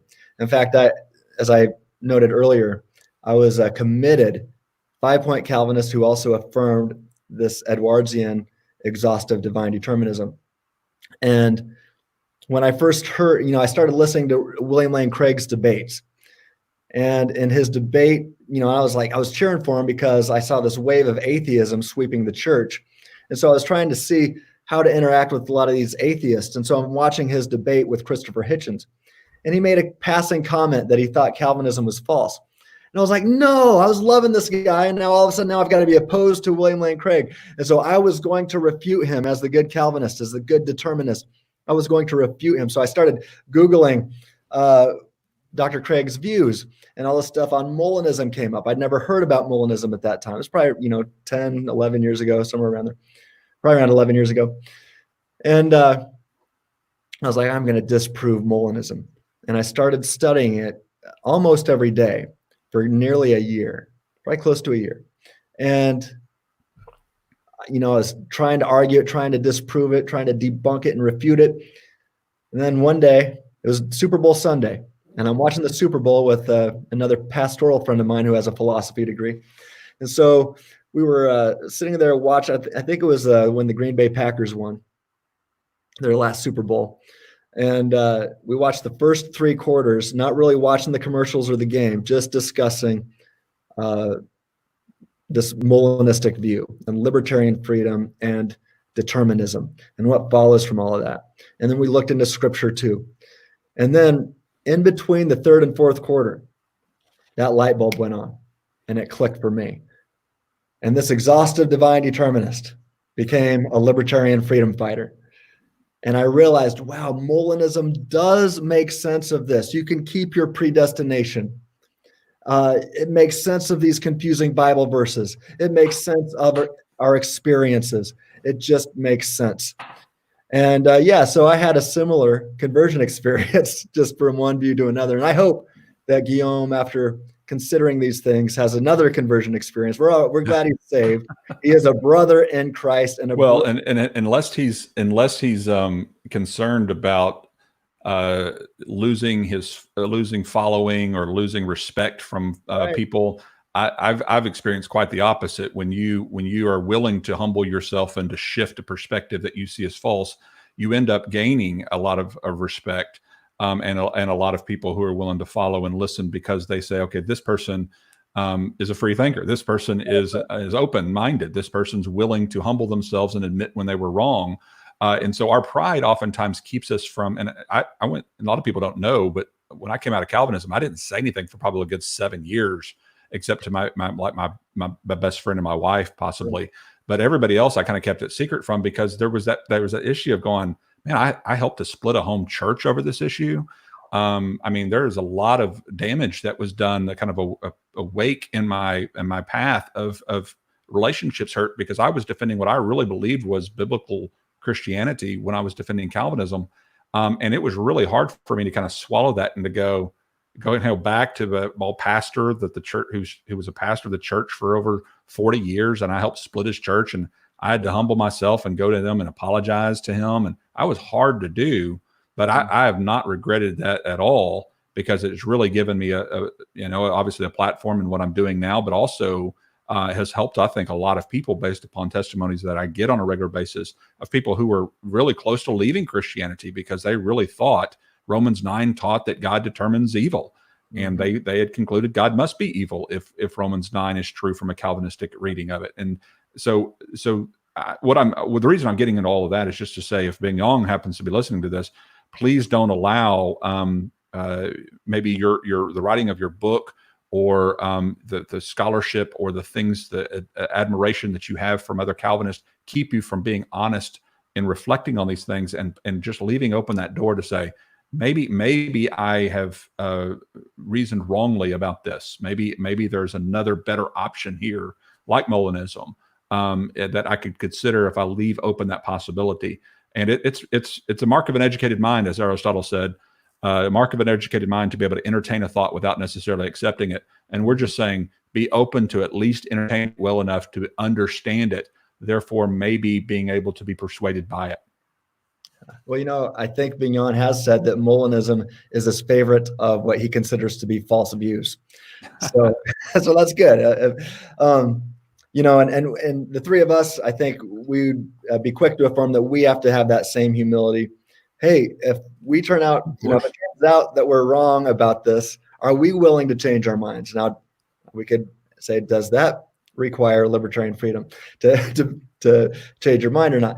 Or is it simply somebody else changing my mind for me? But we joke about that. I just on that real quick, we kind of joke about that, but I've even done this on my podcast where I've honestly prayed. I said, God, if I'm wrong, right, and sovereign decree is true, I mean, you're sovereignly decreeing my beliefs in those ways. Please sovereignly decree for me to be right. God, change my mind, change my heart. I don't want to preach false doctrine. Right. I don't want to. I mean, so God, if you do have influence over my will, please use it. I give you permission to use your influence over my will and causally determine for me to start being a Calvinist again, please. Yeah. I mean, I'm not being facetious when I say that. I really mean it. If Calvinism is true, God, please change my heart.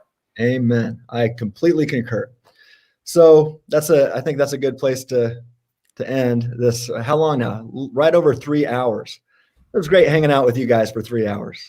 And to people following along with us or who will watch this in the future, thank you for spending the time here with us today too. And these discussions will continue, and we will continue then to sharpen each other like iron. So Guns N' Roses, thanks for joining me today. And thanks, guys. Want to encourage people to make sure you subscribe to Trinity Radio with Braxton Hunter and Soteriology 101 with Leighton Flowers. And if you haven't done it yet, please subscribe to the Free Thinking Ministries YouTube channel as well. So love you guys, and we'll talk soon.